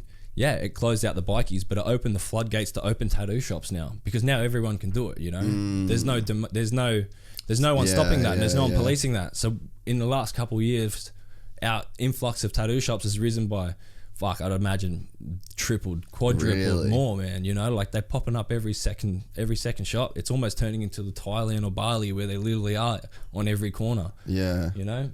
Fuck. But so yeah, like you've seen every change in this industry for like how long? Nearly 10 years, man. Fuck. And it's changed a lot. It's changed heaps. 10 years isn't that long. Even the other thing was like the access to information. Like back 5-10 years ago, like, you know, you had to learn off someone. You had to learn that craft. Sit down by their side. And they had to give you those little bits and pieces that they've learned, and all their tools and their tricks of the trade, which is another reason why it was so hard to get in, because I know that those people had to bust their ass off, grinding with bikies, and they've been through all the bullshit to learn those secrets and to learn how to tattoo, and to be blessed to have that fucking craft, that they don't want to just give those secrets away, man. Like, it's just like, I had to earn them. So like, you know, you see someone come into the industry, they have to earn it. So they've got to go through that shit before you start fucking teaching them things, you know. Fuck. So like, I've gone through that where there was no information. There was no just jump on YouTube and just do a tutorial and, you know, Google where to get you had to make needles, man. You had to like fucking tune machines, old school machines. You'd have to like find people who, you know, would have designs, even to the design process, where you didn't have just Google maybe have 10-15 images. You want to see a cat, you'd have to go and like find books, find random pictures of cats that people haven't used off Google to make a unique tattoo, like, you know. Crazy shit, man. Like, and now you watch it where everything's accessible, and that's why you can have so many tattooists, because it's a craft that you can learn, you know, reasonably quick these days in a good environment, which there is more, because, you know, the bikies aren't fucking controlling that. You're just a 10-year black belt of tattooing. That's why you wanted to fucking do MMA, like, because you've just like, I'm a fucking black belt of this shit. It's fucking true though, I right? feel that way a bit. I can relate to that, definitely, bro. Yeah, I've seen this industry unfold, and I'm comfortable. I'm sure you've made a fucking bank out of that store. Yeah, too. man. And that's fucking dope, bro. It's to be 29 and making fucking legit money like man. off something like that. Yeah, no, definitely blessed, man. You know, and like I said, in the early days, there was times I was gonna pack it in, you know, and I was going backwards, and I could have gone bust. To see where it is today and to be where I'm at today, like fucking, I'm glad I stuck that journey out, you know. And every now and then there's that reminder that's like, fuck yeah, you know, I'm good, you know, I did something, I set out for a goal, and now that fucking carries with me forever, you know, like, you know, like that's something that. And you use that to back your fighting, because you're like, nah, I fucking did it in this. Yeah, it's like I can set something out, you know. What's a 10-year career? This is where I'm at the start of it, you know. Yeah. This is my second year. Who knows where I'm at 10 years, you know. I'm at that age where I can run 10 years. Yeah.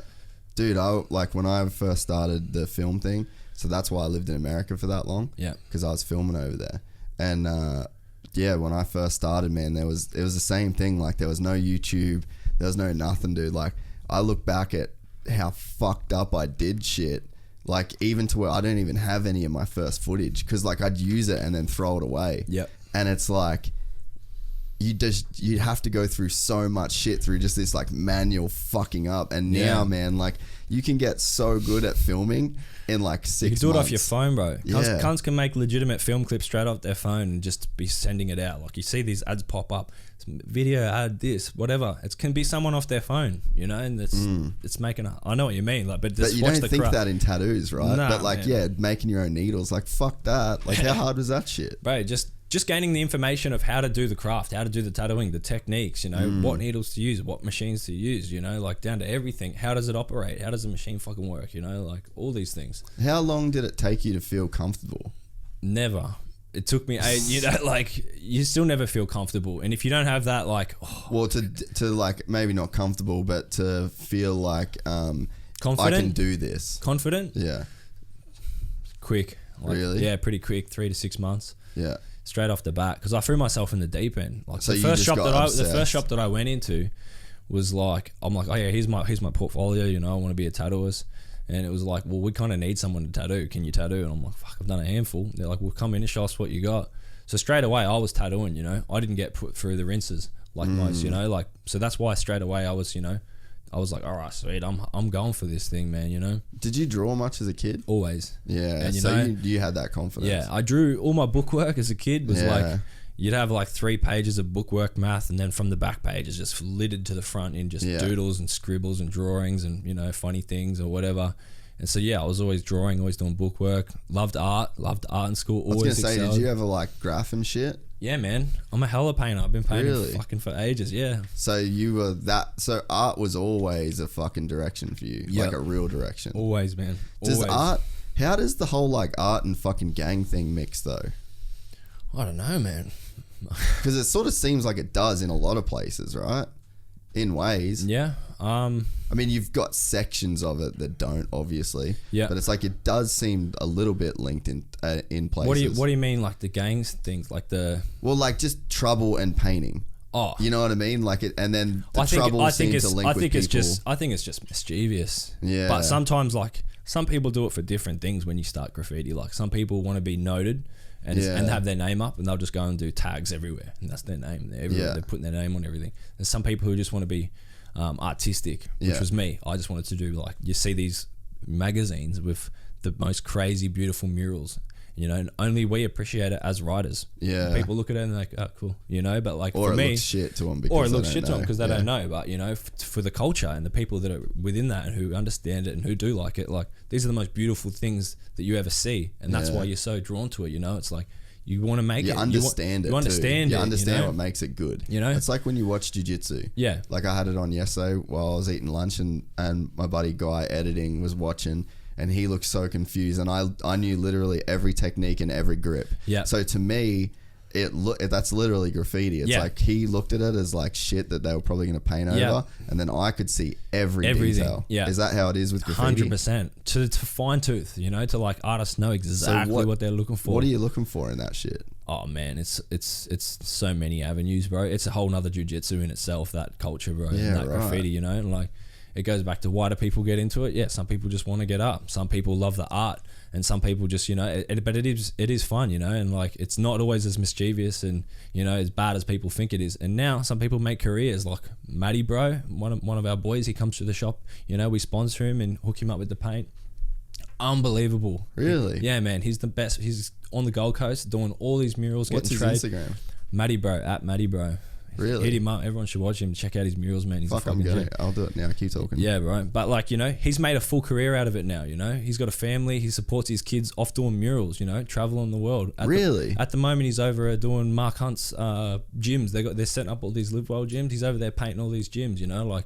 Wow, his shit's fucking sick. Dope, man. And so like we just grew up. Dude, how's his Kobe deal? Epic. What the fuck? He's the dude who does all the Culture King paintings. Culture Kings does all those. Wow, really? Yeah, he's a what G, a G. Man. Yeah. Need to get him on here. Should get him on here, bro. He'd be a fucking great one to talk to. That's sick. Yeah. So you're still like really deep in that culture too. Man, I've got like so many passions that I've like delved into and been at them for years that it's like, that's another reason that was hard to commit to fighting was like, I love so many things. Yeah. I go through times where I'm like, I don't even want to be a tattooist. I want to be a painter and I want to do murals like Matty bro, And it's just like, well, fuck, that's a whole commitment too. And that's going to be a whole new hustle.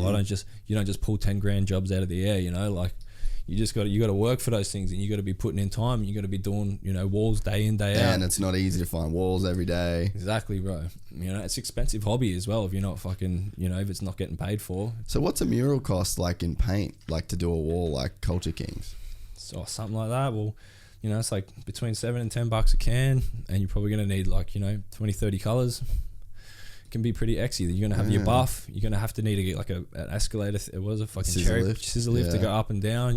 Like takes your time. You're away working. You're not working and doing something where you're feeding your family. So you have to pay for your time. You have to pay for your design process when you're at home in bed or sitting in front of a desk working on your design. Like it's a big thing. It's a full commitment. Some people just don't understand that too. And they're like, oh, can you come to my house and paint something and you may go out there, it's like a bedroom wall this big and they want to fucking, just create Mona Lisa or something, and you're like, oh yeah, and then they just don't understand sometimes the work that goes into it. And you tell them a price and they're just like, what? You just spray paint, like can't you just fucking quickly tag it out, Yeah. No, like, and that's it, man. You got to work through that hustle and find the people who appreciate your art. How do you get the fucking lines so straight on those paintings with cans, years bro? Of practice, man. Because fuck, dude. Like, how do you get those sweeps, How do you get those fucking chokes, man? Just years of practice. Fuck, it makes sense. It's crazy though, like, it's so easy to appreciate. Like, I got fucking tattoos. I like tattoos. I never appreciated tattoos as much as you fucking even do in the first sentence of explaining it. Yeah, man. Yeah. It's like everything, it's really easy to appreciate everything when you can think like, fuck, as much as I know about jiu-jitsu, some cunt knows about tattoos. And that's fucking rad. It's everything, man. Like you can be, tables. There could be the most biggest table connoisseur, a guy who like handcrafts these things at homes and he hasn't cracked it yet, but he makes the most beautiful tables. Or some dude in Bali who, we're buying his stuff cheap as, but like, how do you be doing it over here? How do you have been done it in Italy and, grew up with that? He could be Nick Scali. He could be, you know what I mean? Like, it's every craft and it's everything, like people delve into things beyond measure and that's what makes those things great. So what made your mind go, because I'm the same in terms of like even jiu-jitsu. Like I got good at jiu-jitsu quick because the fucking first weekend I went to my first class on a Tuesday. Yeah. Then I bought a book on Amazon about jiu-jitsu. It's like that fucking thick. Yeah. And then I read that thing Friday, Saturday, Sunday. Yeah. And like I just did everything. I've got a brain that does that. And it's with everything I'm into. It's fucking head first. All my shit. But it's like, what makes your brain want to do that? That's just how it is, man. Do you think about why though? Nah, I just do. I spend so much time thinking about why because I don't question my actions a whole lot, because I just feel like, sort of what we touched base at the start as well. If you do something, you've done that for a reason. Just back yourself. How do you know if it's done the right thing? Did you follow your head? Did you follow your heart? Don't fucking worry about it later. If it's already done, it's already done. And stressing about it ain't gonna help nothing. No, it's true. But I always do find myself wondering like, what is it? Because I feel like sometimes you can get caught up with religion with that same thing. What's our purpose? Why are we here? Or just who cares? I'm here. I know that. Like, let's just run with it. Like take that fucking little bit of thought pattern out of your head. May take up an hour a day. If you're committed into a religion, which I'm not, that's Yeah, fine. yeah. Anyone can do Yeah. whatever they want, like, you know, and I respect everything with that. But like that's going to start consuming your life. So do you tell yourself to not think about that shit, or is it just habit now? Nah, it's just habit, man. You know, like, Did you used to at a point, and then that was something you had to let go of? Do you reckon? no, I still think about unproductive shit and all that, man. But it's just like, once I voice these philosophies with Wade, now that's my way. So if I'm doing something that I know I shouldn't be because I've said it out loud and I actually believe that shit, then I'll So just what's do an that. example of that? Like something that you're like, nah, not going to think about that shit anymore. Just honestly being in a fucking depressive rut, like, you know, just being down, and you just feel like the shittest piece of shit, you know, like you don't know why you feel like that, you know, like you go deep into it. I know that it's just me going through a rut. I know this is just, with all my ups this week, this is the down, you know. That's me. Otherwise, you know, people can just delve into that and then start binge drinking, or, you know, start taking drugs or start doing stuff. I just knuckle those ones out, man, you know, and that's one that I'm real aware of, you know. What's your do you have like a technique with that, or it's literally just like a line in the sand now? It's a struggle, bro, for everyone, you know. Everyone struggles with that shit, or anyone, like people that I've talked to about this shit, man. Like, but you know, that's your lull. Use your life, man. You can't keep going up forever. Yeah, but what are you doing though? Like, are you just talking to yourself about it and saying like, no, I don't think like that, or are you literally just like severing ties with that? Nah, it's that like feeling? that mindset. It's like it's abrupt, so it's like it's sitting there going, you know, you suck, you're shit. You know, what are you doing? Get the fuck up. You know, why you feel like this? You just got to snap. You're like, I need to snap out of it. So I'll stand up and I'll go outside and I'll look at the sun. You know, like, and then it'll come back in, and then I'll be aware that this is just my mind fucking telling me. This is just the brain doing the brain thing, you know. And you're just like, all right, boom, snap out of it. Go outside, take the dogs for a walk. You know, like. So that's your thing, is like, as soon as you notice you're feeling about it. Being aware of your thought process, and when you're sort of getting into that moment, be aware. As soon as you just go, you know what, this is just part of the process, just fucking start doing whatever you need to do to fix it. Preoccupy yourself. Go do some exercise, you know. Yeah. Don't do what you don't want to do, because what you're going to want to do would be like, it's something that you would fall back on. Oh, I need to take drugs, or I need to do this, or I need to fucking eat, or I need to fucking guzzle alcohol, or, you know, and that's where you fall into those states, and that's how probably people are addict, you know, like, I don't know, but that's my way of getting out of that little mindset. Yeah.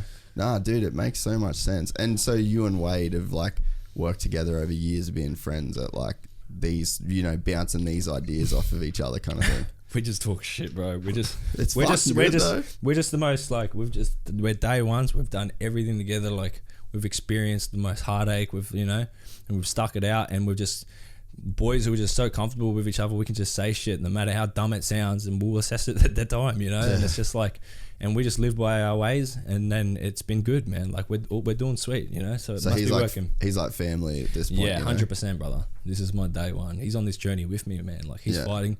He was trying to get onto this Eternal card, but he didn't get matched up, man. Like, we'd all love to see him like get back into it. He looks like a fucking animal. Dude's a weapon, bro. Yeah, he's, you know, I should say that he's not, so that he can get a fight, but like, you know, but he is, man. You know, he learnt these techniques when he was younger, so he used to fight when he was younger. Oh, right. So he's learnt all good technique. You know? What did he do? MMA. Yeah, right. As a kid, bro. Fuck yeah. Yeah, and so now that he's like older, you know, he's done all the partying, we've done all this and that, and we've run those lives and done our traveling. Like, we both realized, like, I found this passion just through boxing, you know, and I'd only been boxing, doing technique for like a couple of years, never had a match or nothing like that, and then I decided MMA. I loved MMA as well, you know, so I started delving into other things, kickboxing and jiu-jitsu. Yeah, and then, you know, so we went down that direction, and man, he was just, when he was younger, he was that super talented kid that was like, had he have knuckled it out and gone down that, he would have been the best, bro. He'd be on the roster now, top three probably, like guaranteed without fail, you know. Yeah.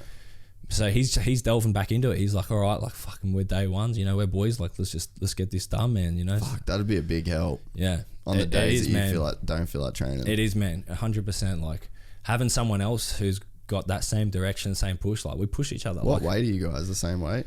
He's he can make light heavy. Okay. He's light heavy at the moment. He was big, man, like, you know, only a couple months ago he was fucking 115 kilos. Now he's down to like 93, 94. Wow. And, you know, had he have got a MMA match, we would have got him down to middleweight, bro, you know, like. Yeah, right. And so you guys aren't the same weight though. No, so he's like massive. You can train to get good. But we've always trained like we've always just, you know, even when we weren't. That's why you're good with getting punched by lightweights. Yeah, I've dealt with the biggest boys forever, bro. You know, inside and outside of the ring, like forever. You know, I've been punched on with the hitchies. You know, the bikies, those kinds of juice monkeys. They're big. You know, like. Did you ever get bashed proper by them boys? Nah, I've never been outed, bro. Like I've come out on top fucking 98% of the time. I swear to God. Fuck. I've had more shots than from my own mates than from the opponents and stuff. You know what I mean? Like my own mate in a gang fight might just punch me in the head, or you know, like soccer boot me because the thing turns. Like it's all happened. You know, like it happens more from my mates than the other people in fights, and that's where like you know it stems back to like I know I can handle myself. I know what I feel like in those situations. Like this is something that I could do. So where do you feel like you can go, bro? Straight, I can go fucking. I've got a direction, man. I'm gonna go as far as this thing takes me. Where though? We go on the UFC. Yeah, man. I'll go to one of these top promotions, man, and just you know, I don't care, you know, what it is, what my platform ends up being. Like I said, this is new to me, bro. You know, so I'm not having expectations, but I'm aiming high. I don't know what it is, but I know that it's got to be good. You know. Yeah, it's fucking cool, man. Because that's I think one of the appeal to you, and what stands out is like. I think you know where you're gonna go, but then like other people know where you're gonna go, but it's like you don't really want to fucking you know, and I don't want to rush. You're humble about it. Man. I don't want to rush it, man, because I look at the people who have done great things, and I look at the people who you know have, you know, who have paved the way and who are doing it right. You know, like Izzy, he fucking put in his work, man. You know, like before he even went to the UFC, and you know, like I'll learn by example. Like, look at him. You know. I'll learn by that example. Put in your work before you go there, like, you know, so if, you know, say I get offered a contract within, you know, like too early, I'll probably say, man, I want to fucking fight more and like make sure that like, because once you get to one of these platforms, when you get to one of these big promotions, you want to make sure that you fucking ready. You don't want to get spat out. You don't want to just get chewed up and then that's it. You know, all that hard work, all that stuff, all that dream, and then it's done and dusted over because you weren't ready. Just make sure that you're ready, you know, put in the extra work. Well, because like, in this whole game right now, you got Jorge Masvidal, and it's like he's the dude that was fighting on the street, and obviously like he's got those videos, and it's like there's a fucking like the same dudes that he was beating up in terms of like his street fights. It's like they're fucking gang thug dudes. It's like so if you're doing that in Australia here. It's like there's a similar level like to the guys that, you know, a tough motherfucker in the street is a tough motherfucker in the street. 100%, you know, like that's another mentality that I give myself a tick. Like even though I know that these guys in the gym, you know, they may be way more technical than me. Like I know I handle. You can cover some distance. I know I handle myself, bro. You know, like how many real fights you been in? You know, like how many times have cunts put it to your, you know, how much time rocked up at your doorstep. You didn't get an 8-week camp for none of that fucking you know? None of that shit. Yeah. You know, so like honestly I feel like I'm running off, you know, I think that there's 4 things in cage fighting, in most sports, which is like, you know, your technique, you know, your fitness levels, you know, your brain and your heart. You know, I think I got brain and heart, and the other ones will just come with me as I'm doing it. You know, but I've already got two of the 4, which is halfway there. You know what it's like. It's like when you play fucking Street Fighter. Yeah. And then you got like all the different levels. Yeah. And it's like you got the street fight dude, and it's like he has fucking one technique, one this, one that, but then his like fighter instinct is all the way up, and he can bash most motherfuckers. Yeah. It's like that's just, there is a level to that, man. Yeah, 100%, man. And we've all got friends that we know, like that we watch fight in street fights, and the way they just can knock people out. Yep. They always fucking sleep people. Yep. There is something to that technique, yep. dude. I got my fucking boy I grew up with my whole life. That motherfucker could hit people. Yeah, like, man. Didn't matter who it was. Yeah. If he hit you, you were getting fucked up. It's got that noise on it, and you just know, hey. And like, you just see it in their body language. You're like, this cunt's going to sleep. You know, we know those people, man. You know. That's fucking, it exists, man. And you know, like, and if you've got that, and like you said, we've all got those mates. Yeah. So someone else going into a fight, they're thinking this could be that guy. You know, I could be on the fucking receiving end of that. You know, and that's going to play into their doubt. And like, yeah, that's what I feel like plays into my advantage, because I know, you know, that like I am that guy. You know, yeah. It's true, but like, it's fucking true, cunt. Yeah, and that's what I mean. Like even now, like when we'd roll, like I'm a fucking blue belt in jiu-jitsu. Yeah. And it's like, I'm like, fuck, I don't really want to roll this cunt. Like, you don't even do jiu-jitsu. And it's like, because there's guys that have that fucking thing. Yeah, ticker. Yeah, it's fucking, it's real though, you know? Yeah. And now, like, because it's been hard for you to get fights, eh? Because you wanted to go pro this one. Yeah, like and like How's that all last work? year. Well, last year, man, I tried to get fights all the way up and all the way through the year. I was doing camp, and then I'd have a fight pull out. You know, I'd do a camp, really? and this shit happened, man. Like last year, I had something like, 8 or 9 opponents and only 2 fights out of that, and both of them within 3 weeks of each other, and both like sort of, last minute sort of throw togethers, But like I trained camp, no fight. Camp, no fight. Camp, no fight. And in this whole time, I'm not working. I could be at, work making money, doing doing things. Like I was training, I was putting in the work, obviously doing, what I needed to do. You're still doing what you had to do, yeah. But not physically doing the craft of tattooing, just sitting down and taking out 10 to 8 hours of my day, doing that and then going home and getting the designs done. And I wasn't in that process, Yeah. So in my sense, I was like, am I being non-productive? Am I putting in all this work and I may not even get a fight? Or if it's like this forever, or if this is like for a long time, like this isn't achievable. I'm not going to succeed and get what I need done within that time frame. Hang on, fix the door. Well, it's just a different vibe, man. That's the whole thing that I've been trying to. That's what I was saying. Yeah. Like this whole point of this room is like, you just come and do whatever you want. Like even before fighting, like I was a tattooist, people wanted to do podcasts with me, and I was just like, no, I can't do that shit. I hate the sound of my voice, and I'm I'm not even showing my face on the social medias. I like being behind the scenes, and I guess that too comes from graffiti. Like, seeing beautiful artworks and seeing bits and pieces, and then but you'll never know who did them. Same with tattoos. You might see the most nicest tattoo on this girl's arm on a train or something. You're not going to ask her who did that. You're just going to admire it, and then it's going to leave, and I love that about graffiti, which sort of led me into the tattooing.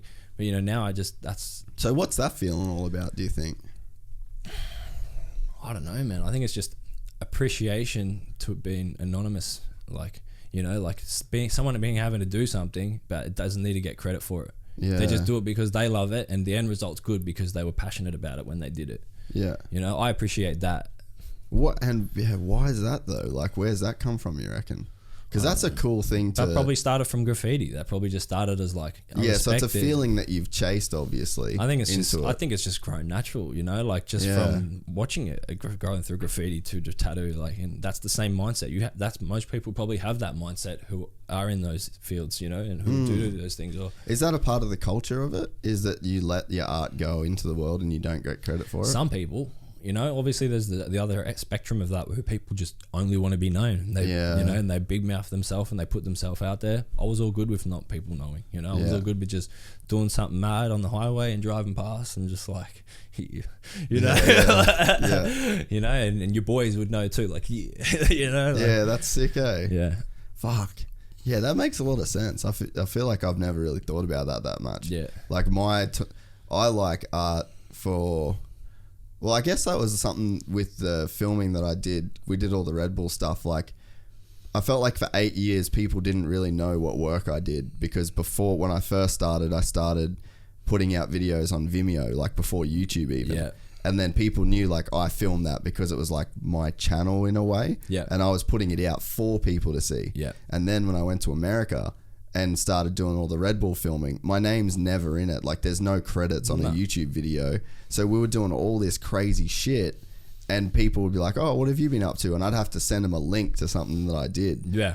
And yeah, I guess I went through that a little bit of like people not really knowing your art, but I did, and like the people I sent it to did. But now with this is like the complete opposite. I feel like so weird because I'm putting myself out there on my own accord and 100%. Expecting people to listen to it. Feels like fucking gross to be honest. I know exactly what you mean, man. This is my same mindset in changing this thing into fighting, Like now if I'm going from Mr. Anonymous to like fucking put yourself on these things, do these podcasts, put face up on Instagram and that, Yeah. Like, because that's fucking weird, man. That's like a weird side effect because it is, I man. enjoy this. And you're so hesitant too, like and you got to, and it's the same thing as that, knowing that mindset that this is just me feeling this way, having whether it be too much pride or caring what people think or whatever that emotion is, and just putting it past yourself and just just backing what is the process, what you need to do, and just do it. Don't worry about it, and then just make that decision to move on with it. Yeah, because that's honestly my biggest struggle right now, and like the way that we grew up and the way that my childhood was in terms of like school and bullies and shit like that, my fucking life revolved around not trying to sound cocky. Yeah.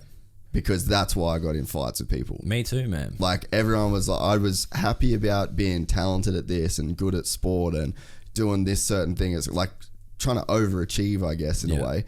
But that, or like holidays we went on, like we went up Cape York and we were fucking killing pigs and shit. Then you come back and you tell kids at school and then they're like, fuck you, can't you know? So like you develop a mentality of like not being so cocky that people fucking want to bash you. Yeah, man. And then now, but that's like my mentality now when no one's going to fucking bash me. Yeah, man. And it's like, fuck, man, I got to be careful not to be like proud of myself. Yep. But not a cocky cunt. And there's a fine line, man. Like, look at Izzy, man. People will say that, oh, this guy's not humble or this guy's not that. Like, nah, he's just true to himself and he believes in himself. And like anyone that knocks that, it's like, why? You know, like. And Israel Adesanya has got to a point in his life where he don't give a fuck what you think of Israel Adesanya. And why should he? For real. You know, like he's set out and he's done his bit. You know, like fucking soak it in, brother. You know.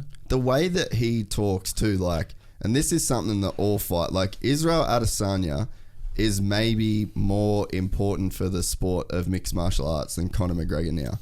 Because Conor McGregor was fucking the first dude. He was the first guy that come in and changed everything, right? And since then, every fucking person in the sport has tried to replicate his success of like being... Holy fuck, he's the only one. Yeah. Israel Adesanya is the first guy in the UFC that has come after Conor McGregor when this fucking bar was set so high and has managed to actually be himself and not be a copy of that dude. Exactly that, man. He's just he's just doing his own thing, running his own race, you know, and that's like people see true. And that's why Bam Bam same. Australia love him. We all love him because he's just himself, man. Like when you're getting a true character and something that people can resonate with, in a sport like this, like people are going to get noticed for that, you know, the real ones. You're also going to be exposed if you're not really what you are, you know? Dude, I just got fucking goosebumps thinking about his fucking dance that he did for his last fight. Crazy. That, I literally got goosebumps. That's Steam's confidence, bro. That's self-belief, you know? Like, that's the shit that, you know, only people dream of, you know? Dude, this is how fucking gnarly that was. This is full stoner talk right now, but this is how gnarly that was. I was fucking scared for him when he started dancing. Like, that's how out there that was. Yeah. I was like, bro, I fucking like you so much. Don't fuck this up for me. It's intense. Don't fuck this up for me by this being shit. And then he kills it so hard. And it's just like, wow, you're your own fucking dude forever. 100%, man. Like, just fucking nailed his moment. That was it. It's crazy. How the fuck do you go to bed at night? You got to, man, the cunt before? must have cojones like that. Like, you just fucking back yourself that much. You just run out. Like, dude, and man. Like, you know what? You got to have utmost respect for that. Even if you're like, oh, he did a dance. Like, you know? Yeah, even if you want to hate on it, respect his fucking balls. You're only hating the fucking cunts that done it well. You know? And real well. Look at, you know why? Deontay Wilder didn't even take that big of a risk. He come out in that fucking stupid suit and got beat and then said his legs were tired. Imagine like coming out in a suit versus doing a fucking dance with a fucking hip hop group with his boys, man. He bring them on stage, you know. He bring them to the world fucking stage to do it down with him, man. Like fucking. That's so much more of a risk than what Deontay Wilder did, and he fucking pulled it off. And Deontay Wilder shit the bed. Yeah, so man. That's the type of level that cunt's on. He's on God mode. 100%. And but going back to Deontay Wilder. You can't knock him, but like, no, you know, look, for sure. Look at what he's done, and had he have won that moment, he would have been in Izzy's shoes. Exactly. Like, look at him, he came out Black Power Ranger, and it was fucking unreal, you know. Yeah. But it didn't go out that way. But you know what? Look at what he's done. Look what he's done to now. Like, that doesn't mean he's no less than what he's done. It means he lost that fight, and it means he didn't fucking execute his dramatic situation. Yeah. And that's probably going to hit him so fucking hard, you know. But what? I bet you bounces back, man. Fuck yeah, dude. You know, because he's that cunt.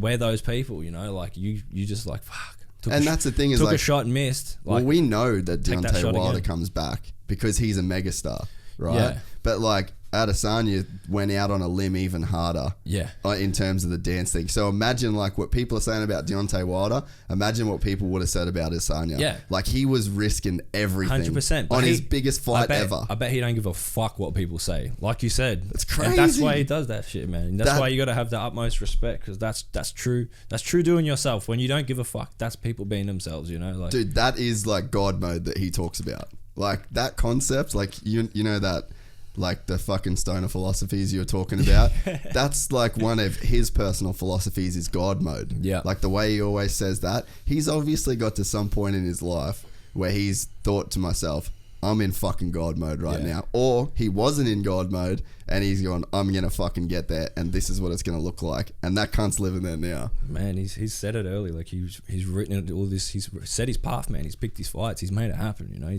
he's achieving what he's set out to do, man. And that's what I'm trying to do too. I was going to say, I bet you're looking up to that kind of thing, right? Yeah, 100%. But like just with the guys in Australia, man, like these are my first-hand mates. Like a lot of the UFC fighters, the bigger boys, you know. And it's like to see such humble dudes like who are also doing the same thing, who are just as much themselves, like, you know, like to see it firsthand because I am there, mate. Yeah. That was my biggest like push over the edge for me. It was like, you know. But I bet this is what's crazy.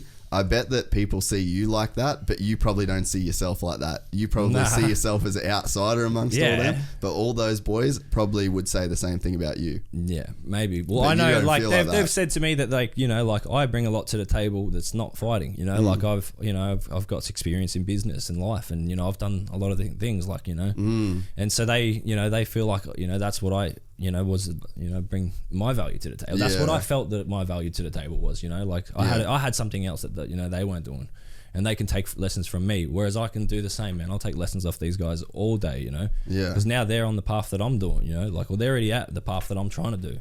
What's the stuff like? What's your version of God mode? Like, what do you see, like, and not necessarily in like terms of like, oh, I'll be in the UFC and this and that, but it's like, what's those visions for you of like when you're in your fucking zone? Like, what's that shit feel like? Is it, you know, good times in training and then home and work's killing it? It's like, I don't know. What's your vision for your life? Like an ultimate clarity. Yeah.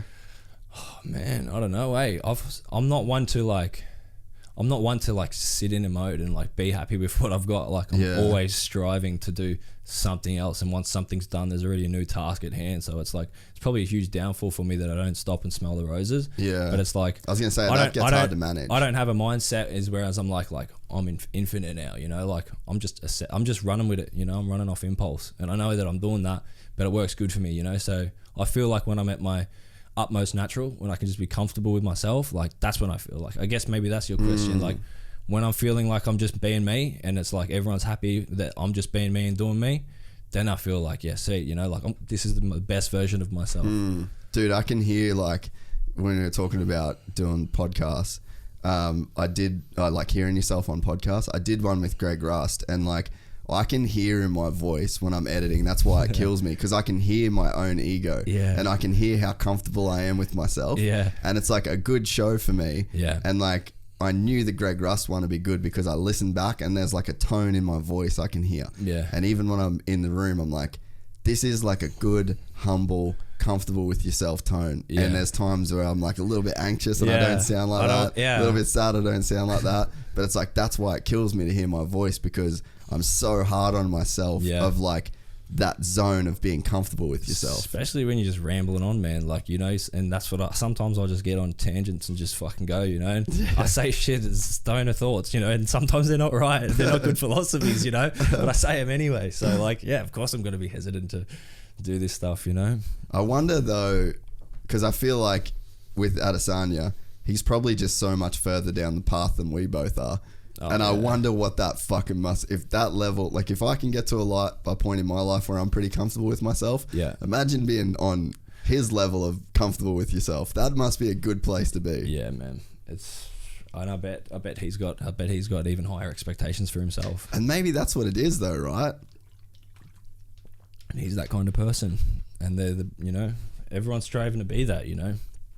Mike Tyson, same again, you know, like just had high expectations and had such a long career, was at the top for so long because he was always on the prowl for more, you know. He was like, wanted more money, wanted more girls, wanted more fame, wanted more power, wanted more opponents, wanted more wins, wanted more belts, you know. Like, he says that shit, you know, and it's like, fuck yeah, I can see why he fucking reigned for so long, because that thought just fucking when you're running in a good channel and you're good at it, and you know, for sure it's gonna keep going, man. But then, like, how do you balance that with all the shit that fucked up Mike Tyson and fucked up Conor McGregor? Like, how do you, that's what the ego is, man, I think, is it's like, how do you, even me with like, I got crazy opportunities coming up for myself. Like, stupid shit that I was like, that I'll never get a call from that person. That person would never reply to a DM. Yeah. And it's like all of those opportunities come up, and now it's like I feel like my job now is like, don't be a fuckhead with like when you start. You do just start when you do hitting well. that zone. I think it's like those guys. I think they probably stopped and smelled the roses for a bit, and like being the personality that they did, they delved into that, you know. So maybe they jumped off that path and went at it. But like kudos to Connor because he's back in his in action. You know, he doesn't have to be. He could have walked away and said and told his kids that it's like, look at me, greatest ever, you know, and he'd be in contention for that. But so he's fighting anyway, still, you know, like.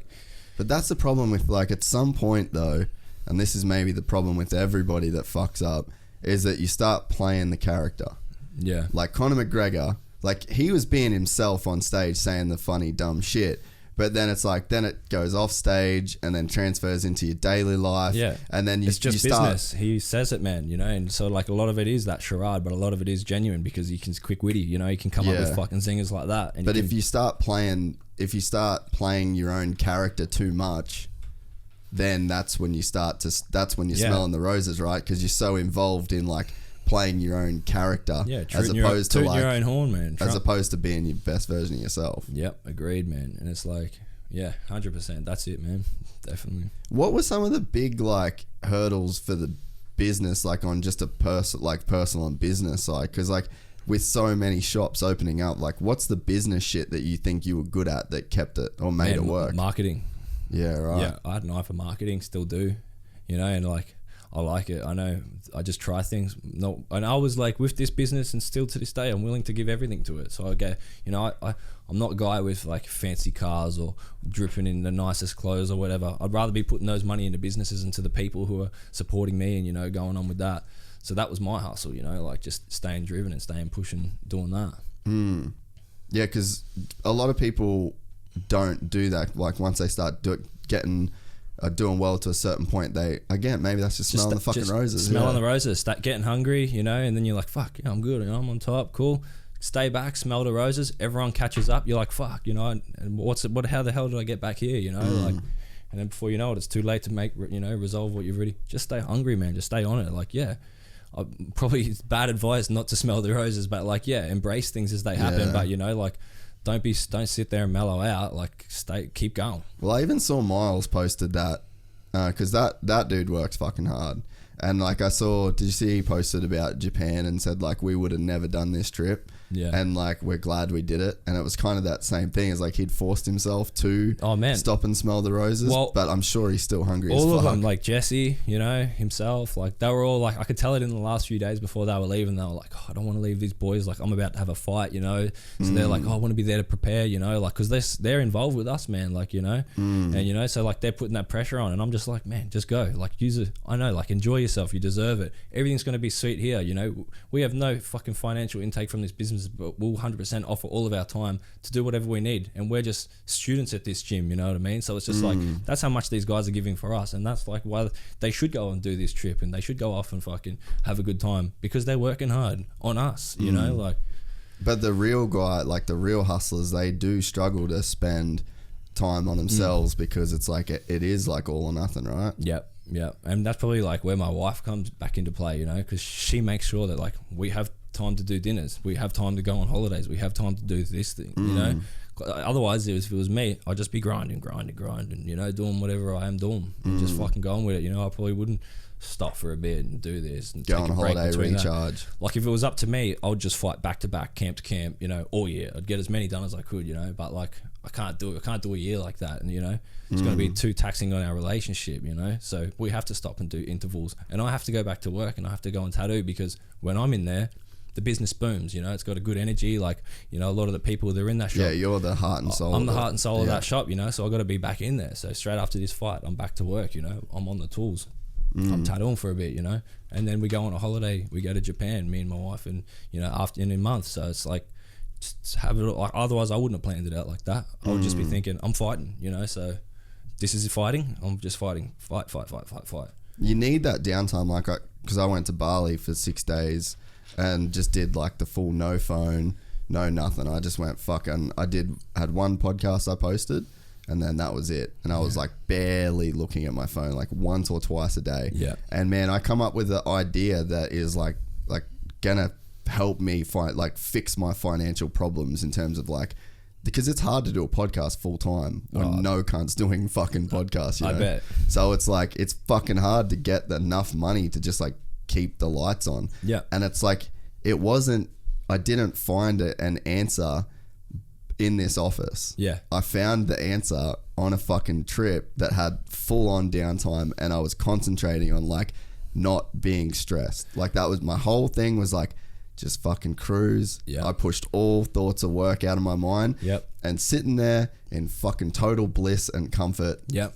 Bang, idea come, and it's like, it made me so excited to get back to work, and I've started putting it in place, and I feel like a big part of my stress feels like it's gonna be gone because I took the time to rest. It's like that Masvidal effect. He had that same thing just happen to him, man. Like, you know, he went on that show where they put him on an island, and, you know, he's all locked away with himself and his thoughts, and it just clicked to him, bro. And then look, he came back, bang, bang, bang. Now look at him. Like, you know, not to say that he wasn't so good in his career, because he was, but he made that switch, man. And he's just now fucking, a superstar. he's a superstar, bro, you know?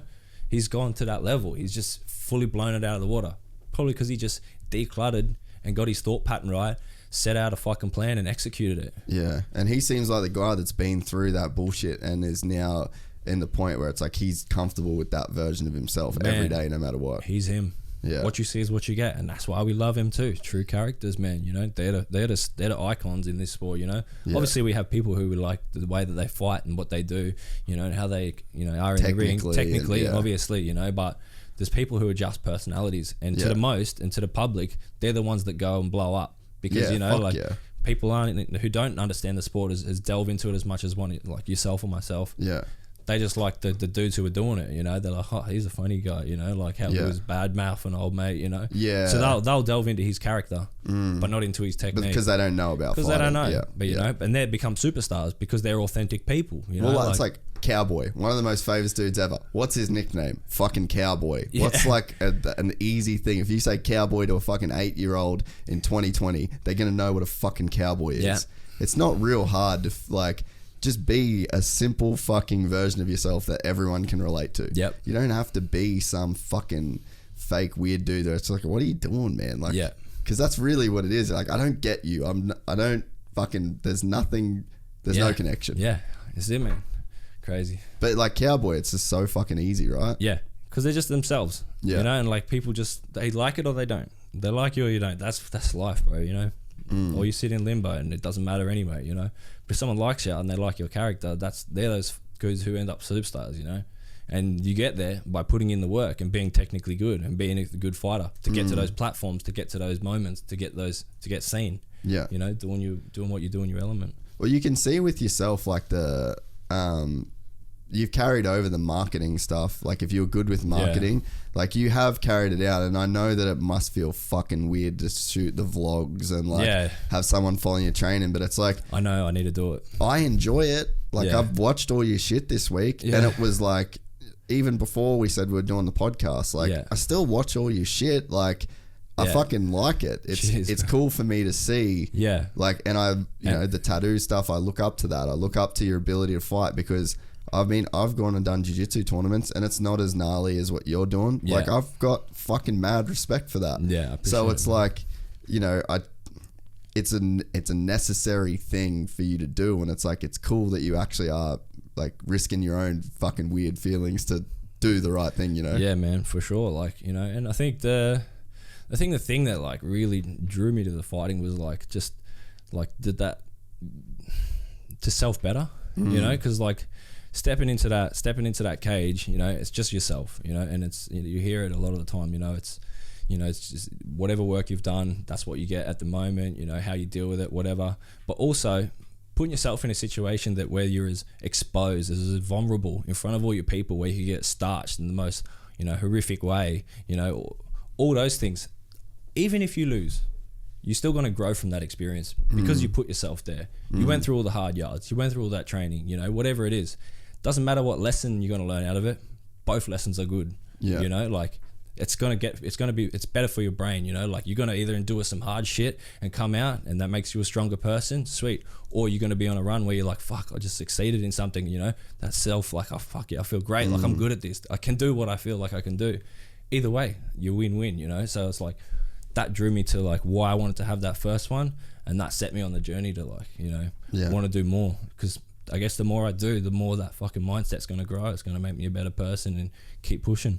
It's such a fucking great reason to do something, dude. Yeah. You know, because there's so many reasons that you could be a tattoo artist on the Gold Coast. There's so many reasons that you could want to be a fighter. And it's like to have genuine reasons to do those things. Yeah. And it's not about all the fucking bullshit that comes with it. Even to be a young dude and be a fighter and be fucking married. Yeah. Like that's not, you know, that's the hard fucking thing to do, really. Yeah, like, it'd be hard to be in that position and be fucking not want to be young and fucking single. Oh, 100%. So it's like, you seem like you have genuine reasons to do shit. Yeah, and it's like, fuck, like, it's so important to really think about why you want something, because you can want something and it not be the right reason. Yeah. Man, I don't know. I just got to a point where it was like, you know, you run that bad life for a bit, you know what's wrong, you know what's right, you know what's going to get you in trouble, you know what's going to put you in jail, you know what's going to kill you, you know, and you get to a point where you got to, if you start, especially when you get on a direction, like where I found tattooing, you know, and then you just want to do the right thing in everything. It's like probably when people have kids, you know, I haven't got kids, so I don't know, but they probably... Yeah, I can imagine that feeling, you know, that's how I feel like it's going to be. You're going to be like, you got new clarity, you're like, oh, I've got a purpose, you know, so I want to do right for this purpose, you know. For me, I found that in tattooing, and I've just carried that over with these philosophies, you know, and just sort of set myself up and to back myself, and, you know, like I don't have a religion like we said earlier, so I've got to make my own shit up, you know, I've got to do my own rules. Man, whenever I'm competing, it's never about an opponent thing, eh? Like the only fight I'm having is with myself. That's it, like, bro. I don't even think about, like, it's literally a faceless opponent. Even I don't remember what any of my opponents look like. I don't remember anything about them, because like right up until the moment you actually touch hands with them, like they don't even exist. The whole fight is just you and yourself. It is, man. It is 100%. That's exactly where I'm getting at with this whole thing, man, you know. And it's just like, how do you get better at being yourself? Like put yourself to the test. That's a good way to look at it. How do you get better at being yourself? You got to fight yourself. You got to put yourself to the test, man. You got to fight and you got to win. I guess I'd narrow that down right there. Yeah. It's takes philosophy. It makes sense, but right? Because like, I literally don't care. Like, I don't even care that they're better than me, because it's like, you get to a point, like I always still get really nervous when I like push the accept button and pay my money for a comp. I'm like, fuck. Now I have to fight myself until I fucking slap hands with the dude. Yeah. Because I don't care about the fight, like the role. I actually don't. That really doesn't worry me. Bro. It's everything. It's the long set mindset. Like when you're in the moment, you're like, this is the easy part. You know, the hard work's done. But it's getting yourself to the end. You know, to the end result. Because fuck, you want to quit so bad. Like I want to quit so every fucking comp. I just feel like, I don't want to fucking do this. I don't want to spend money driving, flying to Melbourne. I don't want to. Fuck this. This is like, I don't want to do this shit. But then once you've done it, I feel fucking incredible. Yeah. And you look back at that, and then you look back at like the weeks that you did in the lead up to that, and you're like, fuck, I was on a good path. Yeah. I was eating good. I was healthy. I was dieting. I was productive with my time. You know, like I did things. I made energy, you know, like into the right places. So, you know, that's that reflection. That's that. Sweet, we had a quick win, and it's not about that trophy and that fucking walk away. It's about that onset feeling of what you've done in the lead up to that. And that's your win. But it's hard knowing how hard it is to do that. It is hard, bro. And the fact that like you make it as hard as you need it to be, you know, and you set your standard of how hard you're willing to work for something. 'Cause it's just your perspective on if it's hard or not. Yeah, you know, and so like you got to be your own judge and your own point of character, where it's like, you know, how hard am I going to work? If you hold high expectations of yourself because you know you can do well and you know you've got more than most, you push yourself harder. And of course it's going to be harder because you're pushing harder, you know. But then, you know, you could be just lazy and not be with it. But then you're going to sink back and think, oh, fuck, I could have done more, you know. So you're going to have to push yourself to do more. Because it's like, that's what leads to like feeling depressive. Yeah. It's just like no fulfillment. Yeah. No like wins with yourself. Yeah. It just feels like everything's a fucking negative. Everything's like bad. But it's like, that's why you get in those ruts, because it's like you're not having wins with yourself. I think it's like, I think a lot of that depression, and it's the reason it's so rampant nowadays is for the same reason, is because things are so easy, man. Like life is fucking easy now. You can order food off your phone. You can get from A to B with a stranger, you know, like you have access to all the information at Google, you know, like how, like 5-10 years ago, man, like everything you had to put work in to get. If you wanted to know something, you had to go and find out that information. If you wanted food, you had to cook that shit or go buy the groceries. Like all of these things that's like seem so like they're necessities, now they're just fucking, you know, luxuries, which we just take and we have for granted. And of course we're going to expel through those things, man. We're just going to smash them out. And when everything's easy, you got less time to do purposeful shit. So you got stuck with your thought and you've done everything the easy way. So you're going to keep doing things the easy way. There's no struggle. Your mind's going to struggle to fucking, you know, have purpose. Of course, you're going to feel like you've got no purpose. It's easy to survive right now, but it's harder than ever to thrive. Yeah. It's so easy to survive, but guess what? If you're surviving, you're probably not very fucking happy. Yep.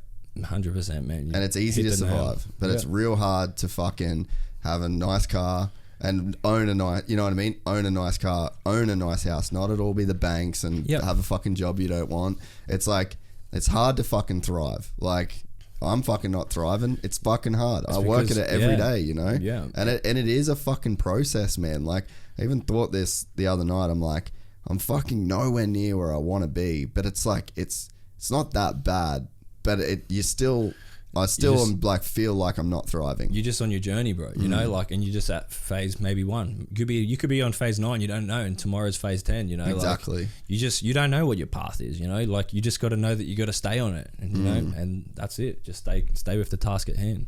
Yeah. Yeah, it's fucking, it is just hard. Like, so much of it is just even that fight with yourself, eh? Yeah. And that's why I think I stuck with the jiu-jitsu thing.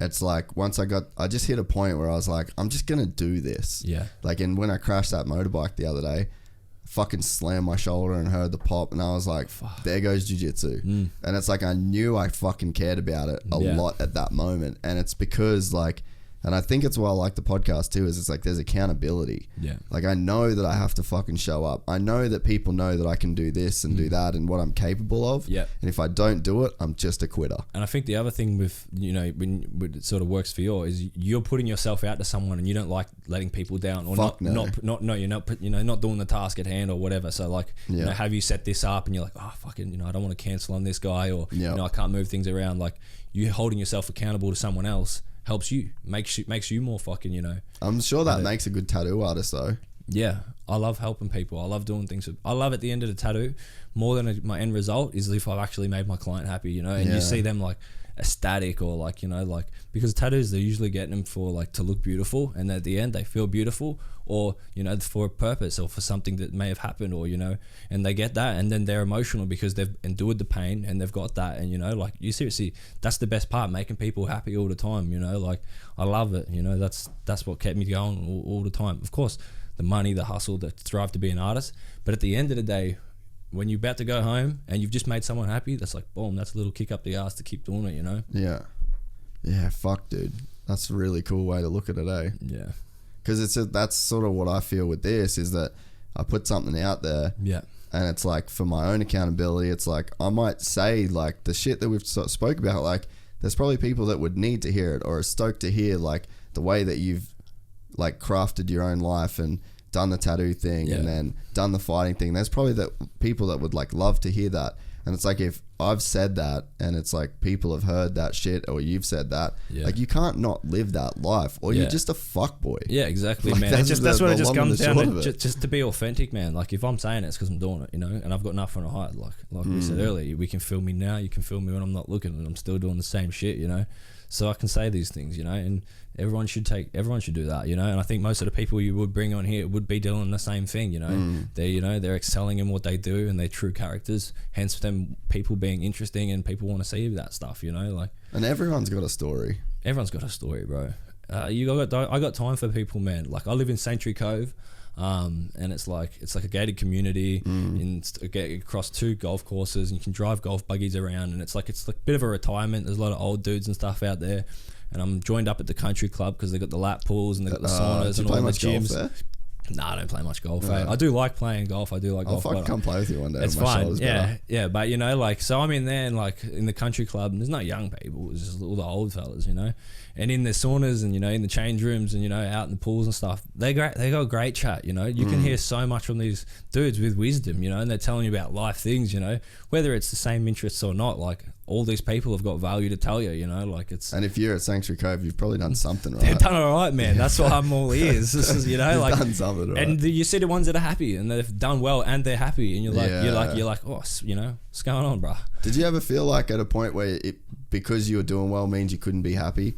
Like what it took was just so much that you were I went through a lull. I went through a bit of a like... Because I think that's what that feeling is. That right? was, I was stopping to smell the roses and got stuck there for a bit, you know? That's what I feel like, you know? And then it's like, fuck, it's not worth it. Nah, because you're like... even if you're like, for me, that was just like not having to work every day. Like, you know, the shop pays the bills and, you know, I can just go out and do whatever the fuck I want to do. If I want to go for a surf today, I go for a surf today. If I want to just sit at home, I'll just sit at home. If I want to smoke weed from the first thing when I wake up, I'll do that, you know. If I want to binge eat, I'll do that. If I want to go to dinner, I'll go do that, you know. Yeah. If I want to go hang out with my mates, you know, if I want to do something with the wife.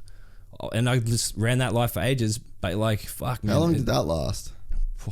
6 months, probably a year, 6 months to a year. Yeah, fuck. You know, I was still being productive. You got to do it, but fuck, you got to do it. Yeah, 100%. Like you got to experience the fucking fruit of your labor a little bit, but fuck, definitely. if you And live there, that was it. That was the point, man. And that was probably 2 years ago, before I started this, you know, fighting feeling. Yeah. That's sick. Yeah, right. Because that makes a lot of sense, man. That you'd kind of get to that point. Because like I haven't really got to that point yet where I'm like shit's running good enough to where I can do that. But it's like you kind of like, even me hearing that, I'm like, yeah, fuck, you kind of got to do it, but you can't do it for too long. That's it, man. Do it, but don't do it for too long. Man. Yeah, and especially if you're fucking, there's like drugs and shit around you, you're like, fuck, it's real easy to spend a bunch of cash here, boys. Man, you know, and the money wasn't even the issue, bro. Like, you know, like I never fucking spend beyond my means. I don't need nice things at all. Like, you know, it was just having the freedom of lifestyle to do what I wanted to do. Yeah. But like, you know, which is great, but like you get to your point and your days feel purposeless. Like you've gone through a week and you're like, what did I do this week?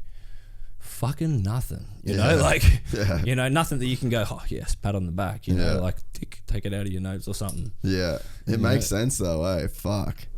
Cause you just like, I'd love to fuck. I posted yesterday that I've had something in my calendar from last August to this month, and then I really like booked in back in August. Yeah. And then I'm like, looked at my calendar. I was like, there's nothing after next weekend. And I know that there's probably going to be a bunch of shit with the Formula One thing happen, but it's like, as of right now, I've like fucking looked at that patch, and maybe that's a little bit of that where it's like, I don't have any bookings. I can just sit and do podcasts. Yeah. Cause like my life's got so busy now with everything around me that it's like actually sitting and doing this with you right now is like such a fucking relief. Yeah. It's and that's such a good like, and that's where you feel that's where for me, like doing a tattoo was probably doing the a tattoo. Same. Being in the moment, everything around the lead up, the design process, the talking with the client, the consultation, the, you know, all these things. And then when you're in the moment, that's when you're like, all right. You can relax, you know, 100%. And this must be your outlet, man. This is kind of is right now, to be honest. I haven't really thought about it as much till now because. And you will, like you said, you'll critique yourself and you want to do better and you'll listen to the sound of your voice. But as long as in the moment you're loving it, you do that. That's what you're doing. The sound of the voice thing isn't about the actual sound of like the tone. Oh, that's me. That's what I don't like. Nah, mine's just purely my I can literally hear my ego. Oh yeah, okay. You know what I mean? Like I know my voice sounds okay. Like it's fucking, it is what it is. I'm not changing that. Yeah. But it's more like I can hear if I'm being a fuckwit. I think that too. I think I've got a bit of both. Yeah. I'm gonna have to pause it and go to the toilet. Yeah. I'm gonna get some more water. We'll just keep rolling. You know, I feel like it's just been cruising. Yeah, you end up saying so much stuff that you're like, fuck, what do we talk about? Yeah. And I always wonder too, I'm like yesterday I did one with one of my friends just for this motocross thing that we do for Red Bull, and he's like, I don't think we said anything good, but it was short enough that I knew everything that was said. Oh yeah. Because I'm used to it. Yeah. So like I've started to get an ear for like what gets said and remembering shit a bit better. Yeah. But when someone's new and they don't do it all the time, they fucking never remember what they say. Yeah. And then you they're like, oh, I don't remember. But I was like, no, it was good. Trust me. Like, but they're 3 out. You're just like, fuck, I don't. It's too much. Talk, man. Yep. As long as you keep I don't even know what we're talking about. Like, you know, Well, let's like, talk I don't about- even know if I'm talking about good shit. Yeah, you're doing good. We should talk about the fighting. Like, Yeah. what has it been like to, you know, you said you boys went to the fucking first gym. Yeah. And it was, you just went to every gym. So, like, went to every it must gym. be a crazy journey because, like, there's not a massive scene for it until the combat boys come along. Well, yeah, especially not for like bigger boys. Like there's good gyms. Don't get me wrong. Like there's good gyms here on the coast, but nothing for the big fellas. You know, like all flyweights and stuff. You know? And at the time when I first started training, I was 85 kilos. You know, weight's like 110. You know, so we're just going into all these gyms and it's just like, nah, no one's really your size. No one's really your size. You know. And so like that's So it's like there's good gyms, but there's just not enough bodies. the good gyms don't have the size the bigger boys, you know. That's the thing. So that's sort of, and but the CMBT Open, you know, me and Wade, we just trained ourselves. Then I've got my own little setup at like above my old man's motorcycle shop. Yeah. Me and my mum just share a little gym there, and I've just like put all mats down and some wall mats and some bags and stuff. Yeah. And we were just training in there, man. We were just doing our own thing until those boys opened the gym, and it was like, all right, sweet. Now there's a proper facility. There's coaches. There's everything. Up until then, man, we were just, because he was teaching me what he knew, you know, from back in the day, and he's got the knowledge, you know. Yeah, so he was yeah, sort of at the time being my coach, and that's just sort of how he fell back into it too, just helping me out, you know. And then it was like, fuck, let's just do this. You know, he's sort of like, yeah, let's do it together, man. We're back on journey. That's so rad, eh? Yeah. So how did it start? Like, you were just fitting in work in between, or you just started instantly boxing. were like, nah, I'm gonna fucking go for it all out? Or how long did that process take? I started boxing to 2 years ago. Because I remember you walked into fucking Shane's that first day when we were painting the wall, huh? Yeah. Yes. Dude, so that's when I first met you. So yeah, so that's where I was still trying to dabble into jiu-jitsu, and you know, like there wasn't an MMA gym, so I was like, fuck, I didn't want to try all these things. Yeah, yeah. You know, so I'm just Shout trying out to Gaylor Brothers Helensville. yeah, by the way. Gaylor Brothers Helensville. Shane Lingard's out there, my best Yeah. mate. He trains out there. Yeah, man. yeah, yeah. Other best mate. Yeah.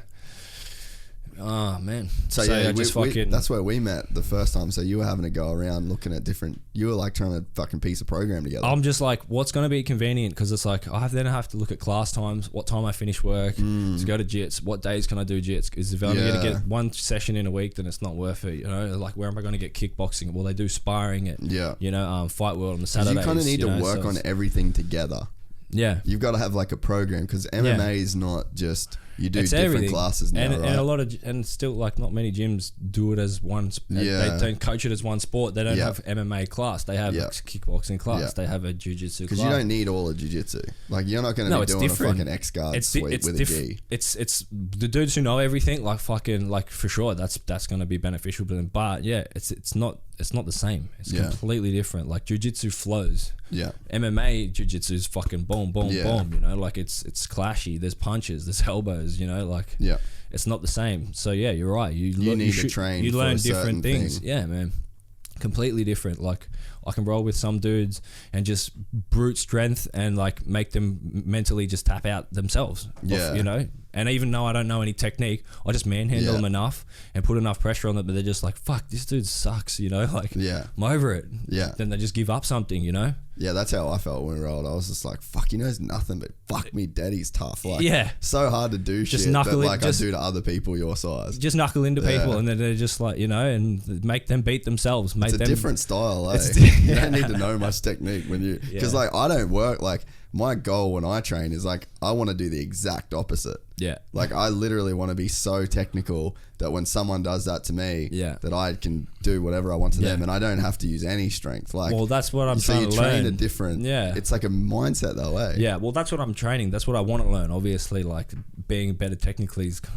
That's the way to do it, you know? Yeah. What stuff are you mainly working on? Like, how much jiu-jitsu stuff are you working on even? Man, we do everything, you know? Like, I have to learn everything. So do you do jiu-jitsu class as well, or just the MMA jiu-jitsu class? I don't do all of the classes, but I definitely do them, man. And, like, the ones that I do jump in, the boys make note of doing MMA-related things, you know? Like, things that I'm going to be able to use. Yeah, that's cool. What stuff are you working on? Like a lot of half guard on the bottom and stuff? Well, I'm doing heaps of wrestling at the moment, you know, because I didn't really have any wrestling going into the last two. Which is its own motherfucker as well. Yeah, so like I said, the first couple were just like, you know, I've got enough to know that I can run off Hart and Ticker and hope that this guy doesn't have 3 of the 4. Yeah. And then, but now I'm getting to a point where it's like, all right, now I've started to take, you know, more more, you know, sense of like, this is a long-term thing. I need to learn everything, man. You know? So are you learning first?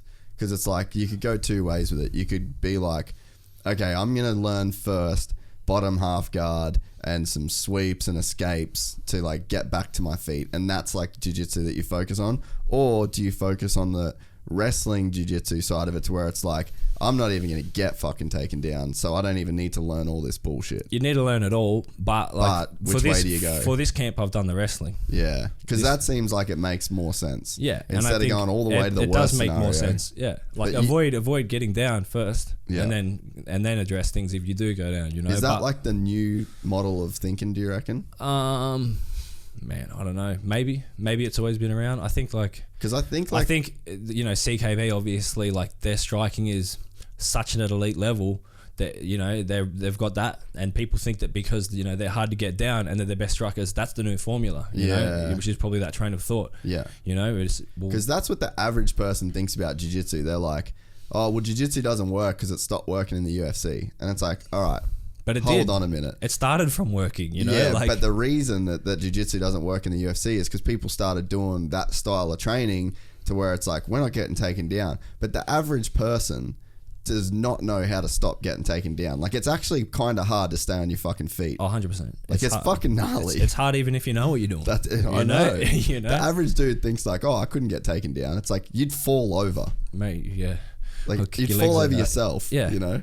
100%, bro. That's it. But yeah, that's the thing is like, you guys just started working on that shit of like, not you guys, but in terms of like just MMA in general. It's like they stopped that jiu-jitsu shit working, and it took a lot of fucking work. Like, it's not an old sport, you know? It's not like boxing where it's been around for, you know, decades and centuries. It's quite a new sport. So of course, people are learning as we're going, you know, and like, there's new techniques and there's new styles and there's things that will take, you know, runs for a long time, and different weight divisions will also divide of how people do things, you know.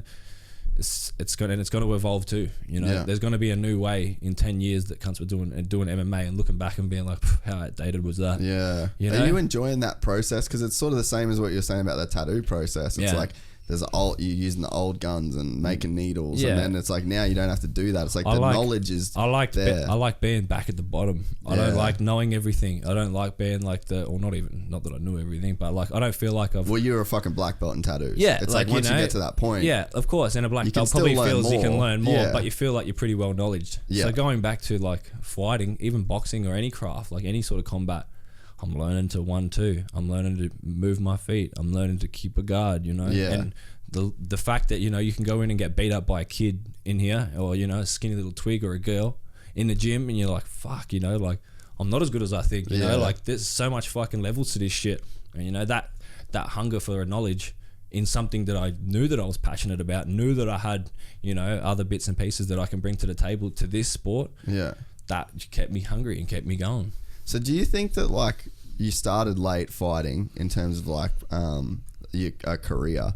Do you think that you've got to do the same thing with the tattoos almost, as like blaze a new path, like do your own marketing, take your own, you know, your own shit into control in terms of like just crafting a career? Because it's like that path isn't set out in Australia the same way it is with like the US and things like that. Like, you've really got to drive your own ship. Yeah, definitely, man. Like, but I'm not setting out in a sense where it's like, I have to end up here and I need to do it on this timeline, and I do it, and I'm just like, I know where it's, you know, where you can be here. I know how to do it. I know how to get there. I know how to market. I know how to do these things. I'm just doing what I feel like I know best, you know. I'm just doing me, doing what I know, sticking to that, and if it works, good. You know, if it doesn't, I'll learn that it's not working and I'll try and fix that, and then I'll keep attacking it, you know. Yeah. So I'm not trying to stick to a routine, or I'm not trying to do something in particular. I'm just running with it, man. Yeah, you're almost just like doing the things that you think it's gonna take. Yeah, because you don't really know what it's gonna take. How could I? Yeah, you know. But you're just like trying to make the best call in the moment. Like, we need to fucking make a video of us training. Yeah, you know, like that sort of shit. Yeah. Like, people want to see this. All right, the UFC does these, you know, embeddeds. All right, fuck, we may have to do something like that down the track. You know, like just to get people involved in what you're doing in the lead up to things. You know, and so that when people watch you fight, then those promoters may say, oh, look, everyone's watching this guy fight. What's so special about him? You know, like, you got to do those things. You got to know what people want. You know, got to see what the outcome is. You know, what's going to set you apart from the group. You got to start putting things in place to make sure that happens for you.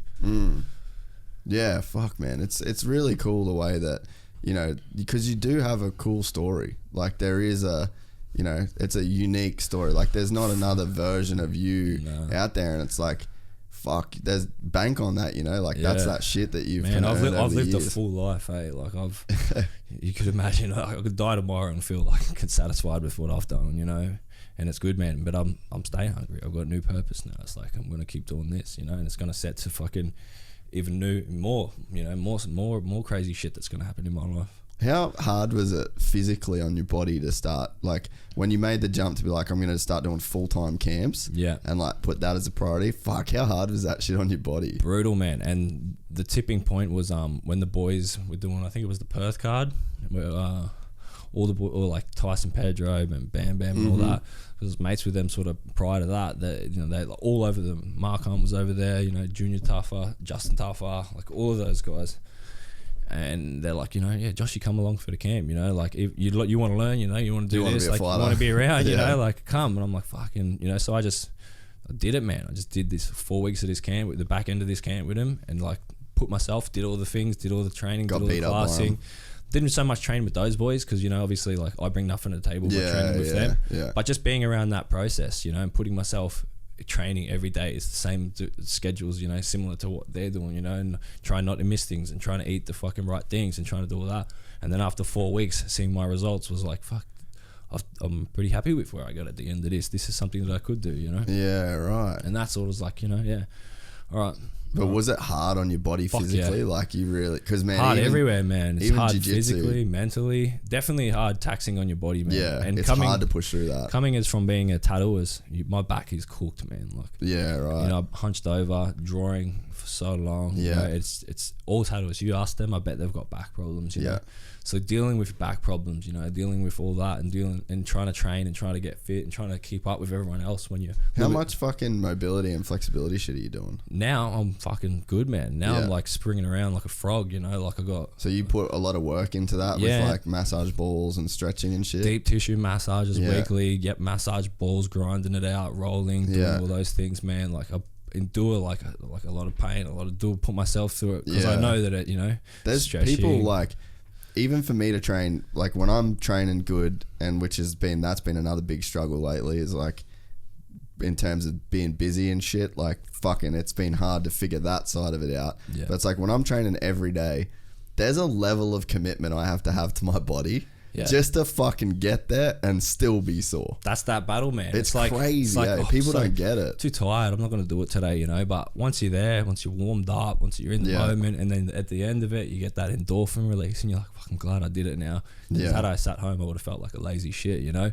But that's that mental. That's that switch. That's that. I know I need to do this. You know, I'll feel better once I've done it, and I know it's the right thing to do. You got to push through, you know.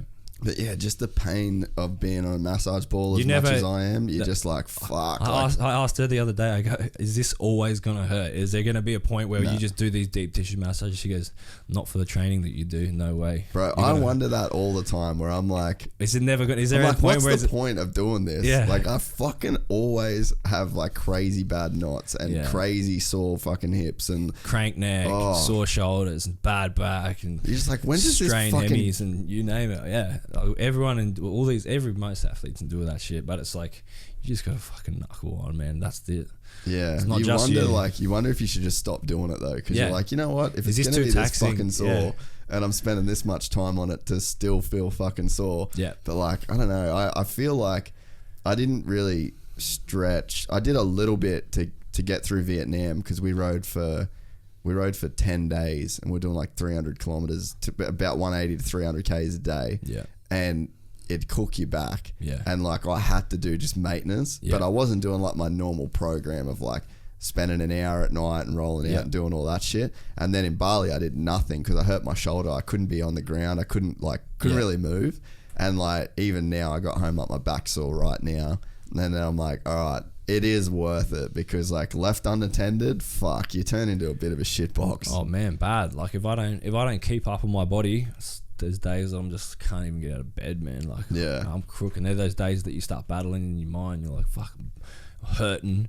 I gave up today. I didn't get it done. You know, I'm in too much pain, and then that's that mental state that you start fucking finding yourself in these ruts because you know triggered off one little thing. Yeah. Should I be doing this? Am I wasting? You know. And plus, like, the way that you get massages and shit, like, it costs a lot of money. Yeah, man. It's not cheap. Like, to even keep upkeep with everything costs a lot of money, man. You know, for anyone that's doing any fitness, if you're looking after yourself, people, it's a huge market, so people are making money, so it's going to cost a lot of money. And you believe that you need more than you do because of the information we now have, you know, like, you know, you should be doing this, and you should be eating that, and you should be drinking this, and you should have this after your training, and then you should take these, and then... That's what's fucking the best thing about combat, man. Like, I got my CMBT shit and I only take what they give you, like, and it's only like 3 products because I'm like, I do the fucking reload, and then the protein, and fucking aminos, and that's pretty much it. That's it, bro. I don't fucking dump in and smash heaps of stuff. Yeah, like, I'm the same. All these products and all these things, like, you know, I just listen to what Geordie says to have, man. He made me a program. I stuck to that and just... He's a bit of a fucking wizard, old Geordie. I'm getting him on here. Man, he's crazy. He's doing everything. He's got all the fighters, man. Like, you know, he's got a program and it works, and he's fucking super attentive, and he genuinely wants to help people. Like, it's been good for me. First camp, I'll give it a cut of that. Yeah, well, like, even that's what I'm saying about, like, you must feel like you're in the middle of a fucking movement that's happening. You got even down to like Artisan, you being the champ, and then you got fucking Ty doing real good here, and you got fucking all that crew, and it's like you must feel like you're a part of this thing. And then you've got Geordie, the fucking fight dietitian, then you got Miles and Sel that have got the CMBT facility. It's like, I don't know, it just feels like all the stars are aligning, and it's not just for you, it's for everyone involved. It's opportunities that are around here for these people, man. But like 100%, it's like you're all driving each other, though. You know, Geordie's elevating you. You're elevating Geordie. You're elevating Miles. There's a crew that's fucking everyone's on the up. It's a momentum, man, and that's like that's why I've got so much faith in where I'm at and what I'm doing. You know, like. Up until now, I was even wondering if I had to do camps in Australia. You know, I'm like, well, I'm gonna have to go here to do a camp. Go to Tiger, I'm gonna have to go to, because there was at the time nothing. You know. Yeah. And then I'm like, fuck, that's more time away from home. That's more money. That's more fucking more strain on relationships. More strain on work. More everything, bro. So it's like now that all these pieces of the puzzle are fitting in here, I can train here. I can fight here. I can do everything. You know, and it's like perfect. It's just sort of working out for me, man. Yeah, it definitely feels like I'm in the right place at the right time, and this is a moment that I should be able to capture. And so that's what I'm doing, man. I'm giving it. I'm running at it. And all that shit leads to because you get the self-doubt, but all of that shit leads to the things that overcome the self-doubt. Yeah. And then that's the thing that lets you be able to achieve the things that you are, because you're kind of not in your own way. Yeah, definitely. That's it. It's fucking cool, man. And it's how it feels, and it's like, even with, you know, the crew that I've got around me, it's a real similar thing. Like, you end up with like a group of people, and you've got this cool network, because you can't ever do it alone. And it was probably the same in the tattoo business for you. It's like you would have probably felt the same thing. Like, you had these key players that come up at the right time, and a movement was created, and then you played a part in it, but so did a lot of other people. You could be captain, but you need a crew, you know, and 100%, it's just how to fucking direct it. You know, how do you make people, where do they fit in? You know, you don't make the dude who does all the flags and you don't put him downstairs, you know? Yeah. Like, you just got to know where to put people, how to put them there, and then, you know, run your crew. And even like you were saying before, like, one of the things I noticed when you were talking about helping with that first tattoo shop, you were never too big to like not do the floors or do the phones. I wasn't getting paid for nothing. My old man's like, this is at the very start when I'm like literally had only been doing a handful of tats, fucking not getting paid to do any of this construction work. My old man's going, man, you're getting rinsed by these fucking dudes. Like, you know, they're just making you work. You're not making any money. Like, you're not getting anywhere with your life. You're fucking doing all this sacrifice. You're getting nothing in return, you know? And I can see why he says that. It's my old man. He sees what's going on. Your kid's doing all this work for this guy, and what's he going to get out of it? A place to maybe fucking do a tattoo if he lasts that long, because he's got no money, you know? And then it's... But no, I knew, man. Like, I'm like, nah, this is going to benefit me. This is what I got to do. This is the path, and I'll do it. And sure enough, man, all those fucking pieces of the puzzle ended up fitting together. Fuck, it's like you almost just force it to happen, eh? Just force it, bro. Like, just by working your fucking ass off, it just forces it to happen. Yeah, if you just beeline at something, man, eventually you get there. Even if you can't keep chucking shit in front of you, just motor through.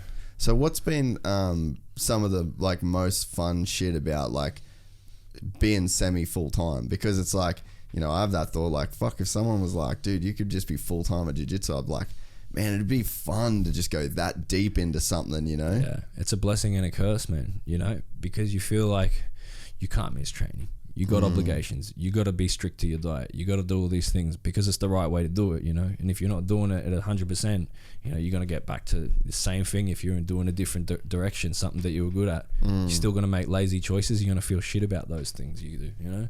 It's the same, man. It's a blessing and a curse, because I am blessed, because some fighters like Shannon, who's, you know, the main card of this, he's working a 9 to 5, doing mechanic all day, every day, you know, and then comes to training and gets his shit done. Does things in the morning, does his full day's work, does his training, goes home, he's got a family, raises his kids, you know, and he's been doing that for years and for years and for years, you know. So yeah, it is a blessing for me, you know, and 100%, but it's also a curse, because I feel I better be making the most of that, because there is other guys out there, and those were the guys who will outwork me, you know. Yeah. Unless I'm doing that. Yeah, fuck, man. So it's like he'd probably kill to have what you have. Yeah. But then a part of you would probably kill to have what he has. Yeah. In a way. 100%. Because yeah, you could like kind of see you know, you could see like it'd be nice to do it without all that pressure and without that feeling of guilt. Definitely, man. You know, but he's the hardest worker in the room. Yeah. You know. He's got what it takes. So for you to be harder working than him, with all of the things that you've got good in your life that he doesn't have to deal with, you'd have to work pretty fucking hard. Yeah, but you know, I delegate time into other tasks that may set me up for a brighter future. You know, whether it be a business decision, you know, whatever it is, a new venture, you know, like, you know, marketing, sit down, go to the shop. If I can sit down with my boy, I got a guy who does all our marketing and our filming, you know, Jesse, GFX. So shout out to that guy too. He's good. If everyone sees all my stuff, he's the man. He's the guy behind it, man, honestly. Even with the fight stuff that you've done. He does all my... and I'm so comfortable with him, and that's another reason that like I don't mind, you know, starting to get on camera, because he's just been my homie for ages, you know, for so many years. This is like, you can film me, bro. Like, you know, that's nothing. Did you guys start that whole like Instagram filming, making edits for the tattoo shop? Was that like one 100%. Of the things that you We've been doing it for ages, man. And anything that we do as a studio gets bit within like ASAP, man. Like people just must troll us and do what we do, man. And like, you know, it's fucking annoying, but that's life. And if I wasn't in this industry doing it, I'd be in another, and it'd be the same thing. So you just got to stay ahead of the game, man. That's like, don't sit and smell the roses for too long, because your competitors are doing all the same shit that you're doing, and just as quick it'll work for them if it works for you, and then, you know, they catch up. So you got to be thinking of new shit, doing new shit, being in there, putting that, you know, grind down, like being original. Is it hard to stay like original in the tattoo business, because it is so stereotyped? Well, like from the society, and then, you know, like there is a big stereotype around what you would assume a tattoo studio would be. Like, is it hard to be original? Yeah, definitely, man.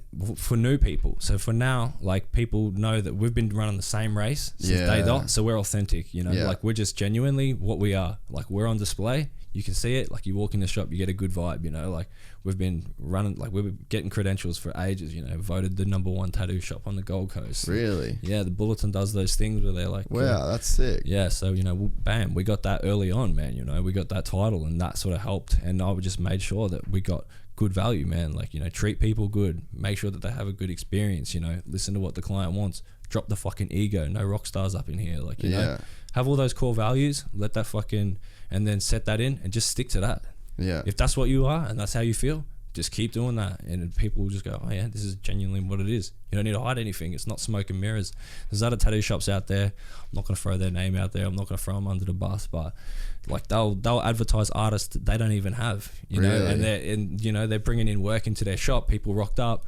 The client doesn't know much better, you know. They've just seen this amazing tattoo. They rock up to the shop. So they're doing like the repost deal. It's the bullshit stuff, man. You know, and they come in and they book the tattoo, and they don't. They're getting stung for these tattoos. Then, you know, who's doing them? Yeah, right. You know, like just sneaky shit. There's stuff's going on, man, in this industry, but it's just like, just be authentic. That can't come undone. Eventually, what they do are gonna come undone. You know. Yeah, it must be frustrating, but when you like, it is, bro. It's the same for my buddies. And we've got, you know, group chats within the studio of all the crew, like, you know, and we just, you know, we'll laugh about it and write it off and be like, look at these fucking dweebs and blah blah blah.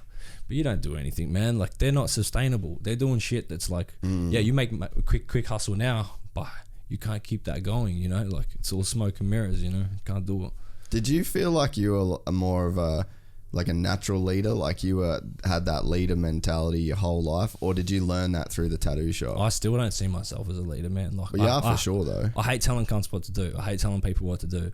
I just set it out that makes it super easy, super convenient. You know what you need to do. I shouldn't need to bother you, and like that, you should run your race in conjunction with how I feel is the right way. Yeah. And like when people like who they see that and they adapt to that, man, like that just becomes. I don't like being like a dude who's calling you, telling you to come up and you're late and this and that and the other. You know, like I don't feel like I'm a leader in that sense. But like, yeah, I guess like I do. Like I run a business with a lot of staff and have all these people under me, so you have to lead it. Yeah. So. But I mean, it's like, I wondered though if that was like something that you learned through the shop. You got better at that over time, or do you feel like you always had that like leader mentality? Like I think that came early too, like from graffiti crews. Like we'd have little graffiti crews, and I'd have to illustrate like, all right, we need 3 of us to get together. Let's go to this highway spot. You know, we need this X amount of paint. You need to bring the black. You know, and I was like, I didn't feel like I was leading at the time, like, cause it didn't, like, I just felt like I was doing what I wanted to do, but it took other people to make it happen, you know, but like reflecting on it now, like, that's leadership. That's leadership. It's illustrating the direction. Yeah. Being the dude that's like you said before, like steering the ship. Yeah. Because like it is hard to be that, like be a leader, because then there's a lot of accountability and like being responsible for a crew of people, and then like the success of that collective group of people. Yeah, and then it just falls on you. Like, but you know, I never felt the pressure because I just was doing what I felt like we all wanted to do. Yeah, right. You know?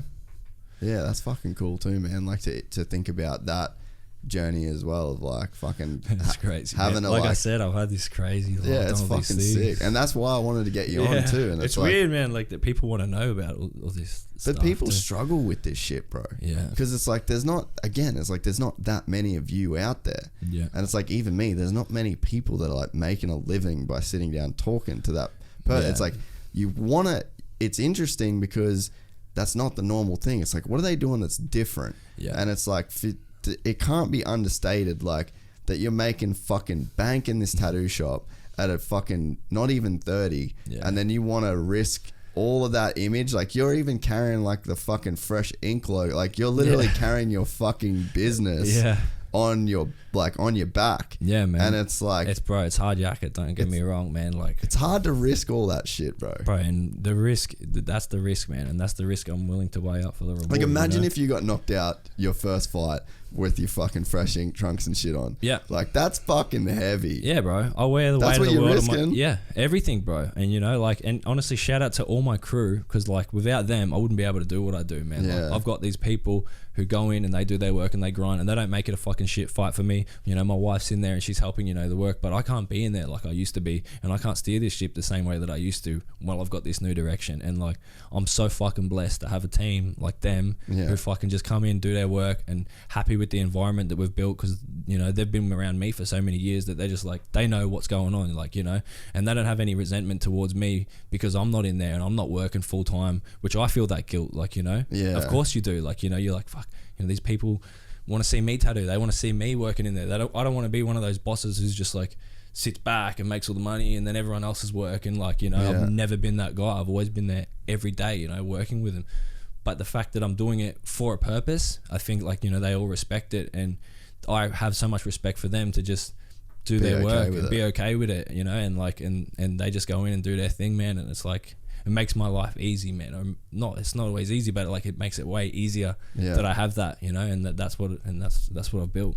But yeah, like it's crazy, because it's like, I think that why people would want to listen to you is it's because it's like you've got a lot to lose. Yeah. And I think you're always interested in the people that, and that's what like putting yourself out there is like you take notice because you're like, this cunt's got a lot to lose. Yeah. And I mean, even that's probably like one of the reasons I've like logged on to watch your first fight. Like I was in New Zealand. I was like somewhere weird. Yeah. And it was like, I logged on because like I wasn't necessarily even like, man, that first I hope you fucking win or lose. I didn't even have a feeling. I was like, he's just got a lot to lose. Yeah. And I want to know what the fuck's going to go on, because that's impressive. Yeah, man. It was like something on that live stream. There was like 10, 15 other different countries, people that I'd met from around the world, like were all tuned in, you know, and like all these people had, you know, gathered to watch me fight, you know, and there's like people interested. Some probably enemies wanted to watch me lose. All these dudes that I beat up in street fights or, you know, had run-ins with back in the day. They probably like rooting for me to lose. It's funny you say that. I've had some enemies that I used to punch on with message me out of the blue like, man, I know we had beef, but like fucking good on you, like for doing what you're doing, you know. And I was like, crazy shit, you know. But that's because I think people realize that like you fucking chilling, like you don't have to do this shit. I don't have to do it, bro. Like you fucking don't, and people know that. Like if you know you, then you know like that you don't have to fucking go and fight a cunt right now. Like you can be fucking cruising. Yeah, I'm all good, bro. And I think that's also like that's what makes it interesting. That's what makes it interesting, and that's what I think and keep it uses my advantage. I don't have to do it. Yeah. So if I want to do it and I want to do it and I want to do it well, that's on me. You know, I don't need to succeed in fighting for be my be all and end all. I didn't train for 10 years and then like this is my last crack at doing something good because I never really pushed myself into another career and I didn't excel into another field. You know, like I've been and done all something, you know, and it's like I've got to a point where I'm comfortable, I'm content, I don't need more than what I have, you know, and it's like, well then let's try a new fucking struggle, man, you know, like just throw yourself at this one. It's fucking sick though, man, because like you look at like that's what's cool about Kuhne right now. Connor's comeback's cool because it's like, you know, he doesn't have to be there. Yeah, man. And like you want to watch that guy, Floyd Mayweather. You want to watch that guy because like he's fucking 50-0. Yeah. He doesn't have to be there. He doesn't like, you don't need to risk that shit, but it's like you're interested when someone's prepared to risk it all. Yeah. Because you're like a big part of you probably isn't. Yeah. They're those people who are like, they see the best in themselves and they fucking strive for it. Like, you know, and they have to test themselves. They've been playing that game with themselves for years, like where they're like, all right, need to test myself. And there's a bit of that for you reckon? I feel there's like a bit of that you need to know me. if you're as good as you think you are. Yeah, in a way. not even not in an ego way, not in an egotistic way. Definitely, you can say that. Yep. Yeah, because I feel like that in a way too. You know, I feel like I'm like, man, I could be as big as I wanted to be, and I look back now at some of the hard times I've had in my life. Yeah, I probably didn't want myself to do well. Yeah, and I thought that because of bad shit I'd done in the past or the way, like, you know, intentions, then it's like you end up being a roadblock for yourself in a way, because like I didn't think I deserved it. I always thought I was good enough to do like have a really fucking crazy amazing life. I thought I had the brains, I knew I fucking had the hard work, but there was like, I think there was a part of me that was like, do you even fucking really deserve this, bro? Like you've done this, this and this, like fuck you don't really deserve that. But it's like I think I'm finally like getting rid of that thing, and now it's like I'm okay to say like, you know what, I could do whatever I wanted, and now I know that whatever I do value helping people through that process. Man, I can relate definitely, bro. 100%. That's, you pretty much hit it on the head, you know, like you don't have to, I always knew that I could do whatever it is that I wanted good, you know, and I found one thing and then I found another, you know, and it's you got to test yourself and you got to run that race and you got to see for yourself. It's a risk though, eh? It's a risk. It's because a massive risk. As soon as you start going for something. For me, like, you know, I could make, you know, tattoos are thousands of dollars, you know. I could be making thousands of dollars each week doing tattoos, doing my craft, but I'm not. I'm sacrificing that money, and I have been doing for a long time in order to chase this dream and chase this something that it's a huge risk, you know what I mean? Like all the money that I could have saved, I think about this stuff all the time, you know, all the money that I could have done, all that stuff that I could have had, could have bought another house, could have had all these things, man, all these things. And that's the sacrifice, you know, like, so I'm sacrificing financially too, 100%. I'm sacrificing in the same avenues and the shit that everyone is, all these fighters, but I'm weighing up the risk and reward. And for me, like, I need to know, you know, I need to know where so this like knowing if you can do it is worth risking losing it. Because if I don't do it, I'll just think about that forever. Yeah. You know, at least if I got the answers, I'll be like, I wasn't cut out for that shit. Or, you know, I was cut out for that shit, and fucking it leads to something great. Do you ever think about, or like, do you ever even like have the thoughts of like, fuck, what's it gonna be if it does pop and go like real fucking crazy? Nah, never. Just don't even go there. Don't even go there. I've got like, I'm so far off that. Yeah. You know, like, I'm at the start of this career, man. Like, I'm really just fucking, I'm only like laying the pebbles, you know? Yeah. I gotta fucking do what's in front of me. I gotta take this step before I start looking at that. If I start looking at that, you know, I've already skipped the whole fucking process. Yeah. You know? Well, dude, there's a fucking like a lyric on a Mac Miller song, and it says head in the clouds, toes in the struggle. And it's like, that's the fucking balance, because it's like you need to see the future version of yourself. Yeah. Only to a point where your toes stay in the struggle. Yeah. If you let yourself fucking float off too far and your toes fucking go out of the struggle and into the fucking clouds, then it's like, that's that. Yeah. That's where you're in Fucksville like that. Yeah, man. That's like going off the rails shit. Said well, you know, R.I.P. Yeah, I know, right? Crazy, Fuck. man. But yeah, I thought about that.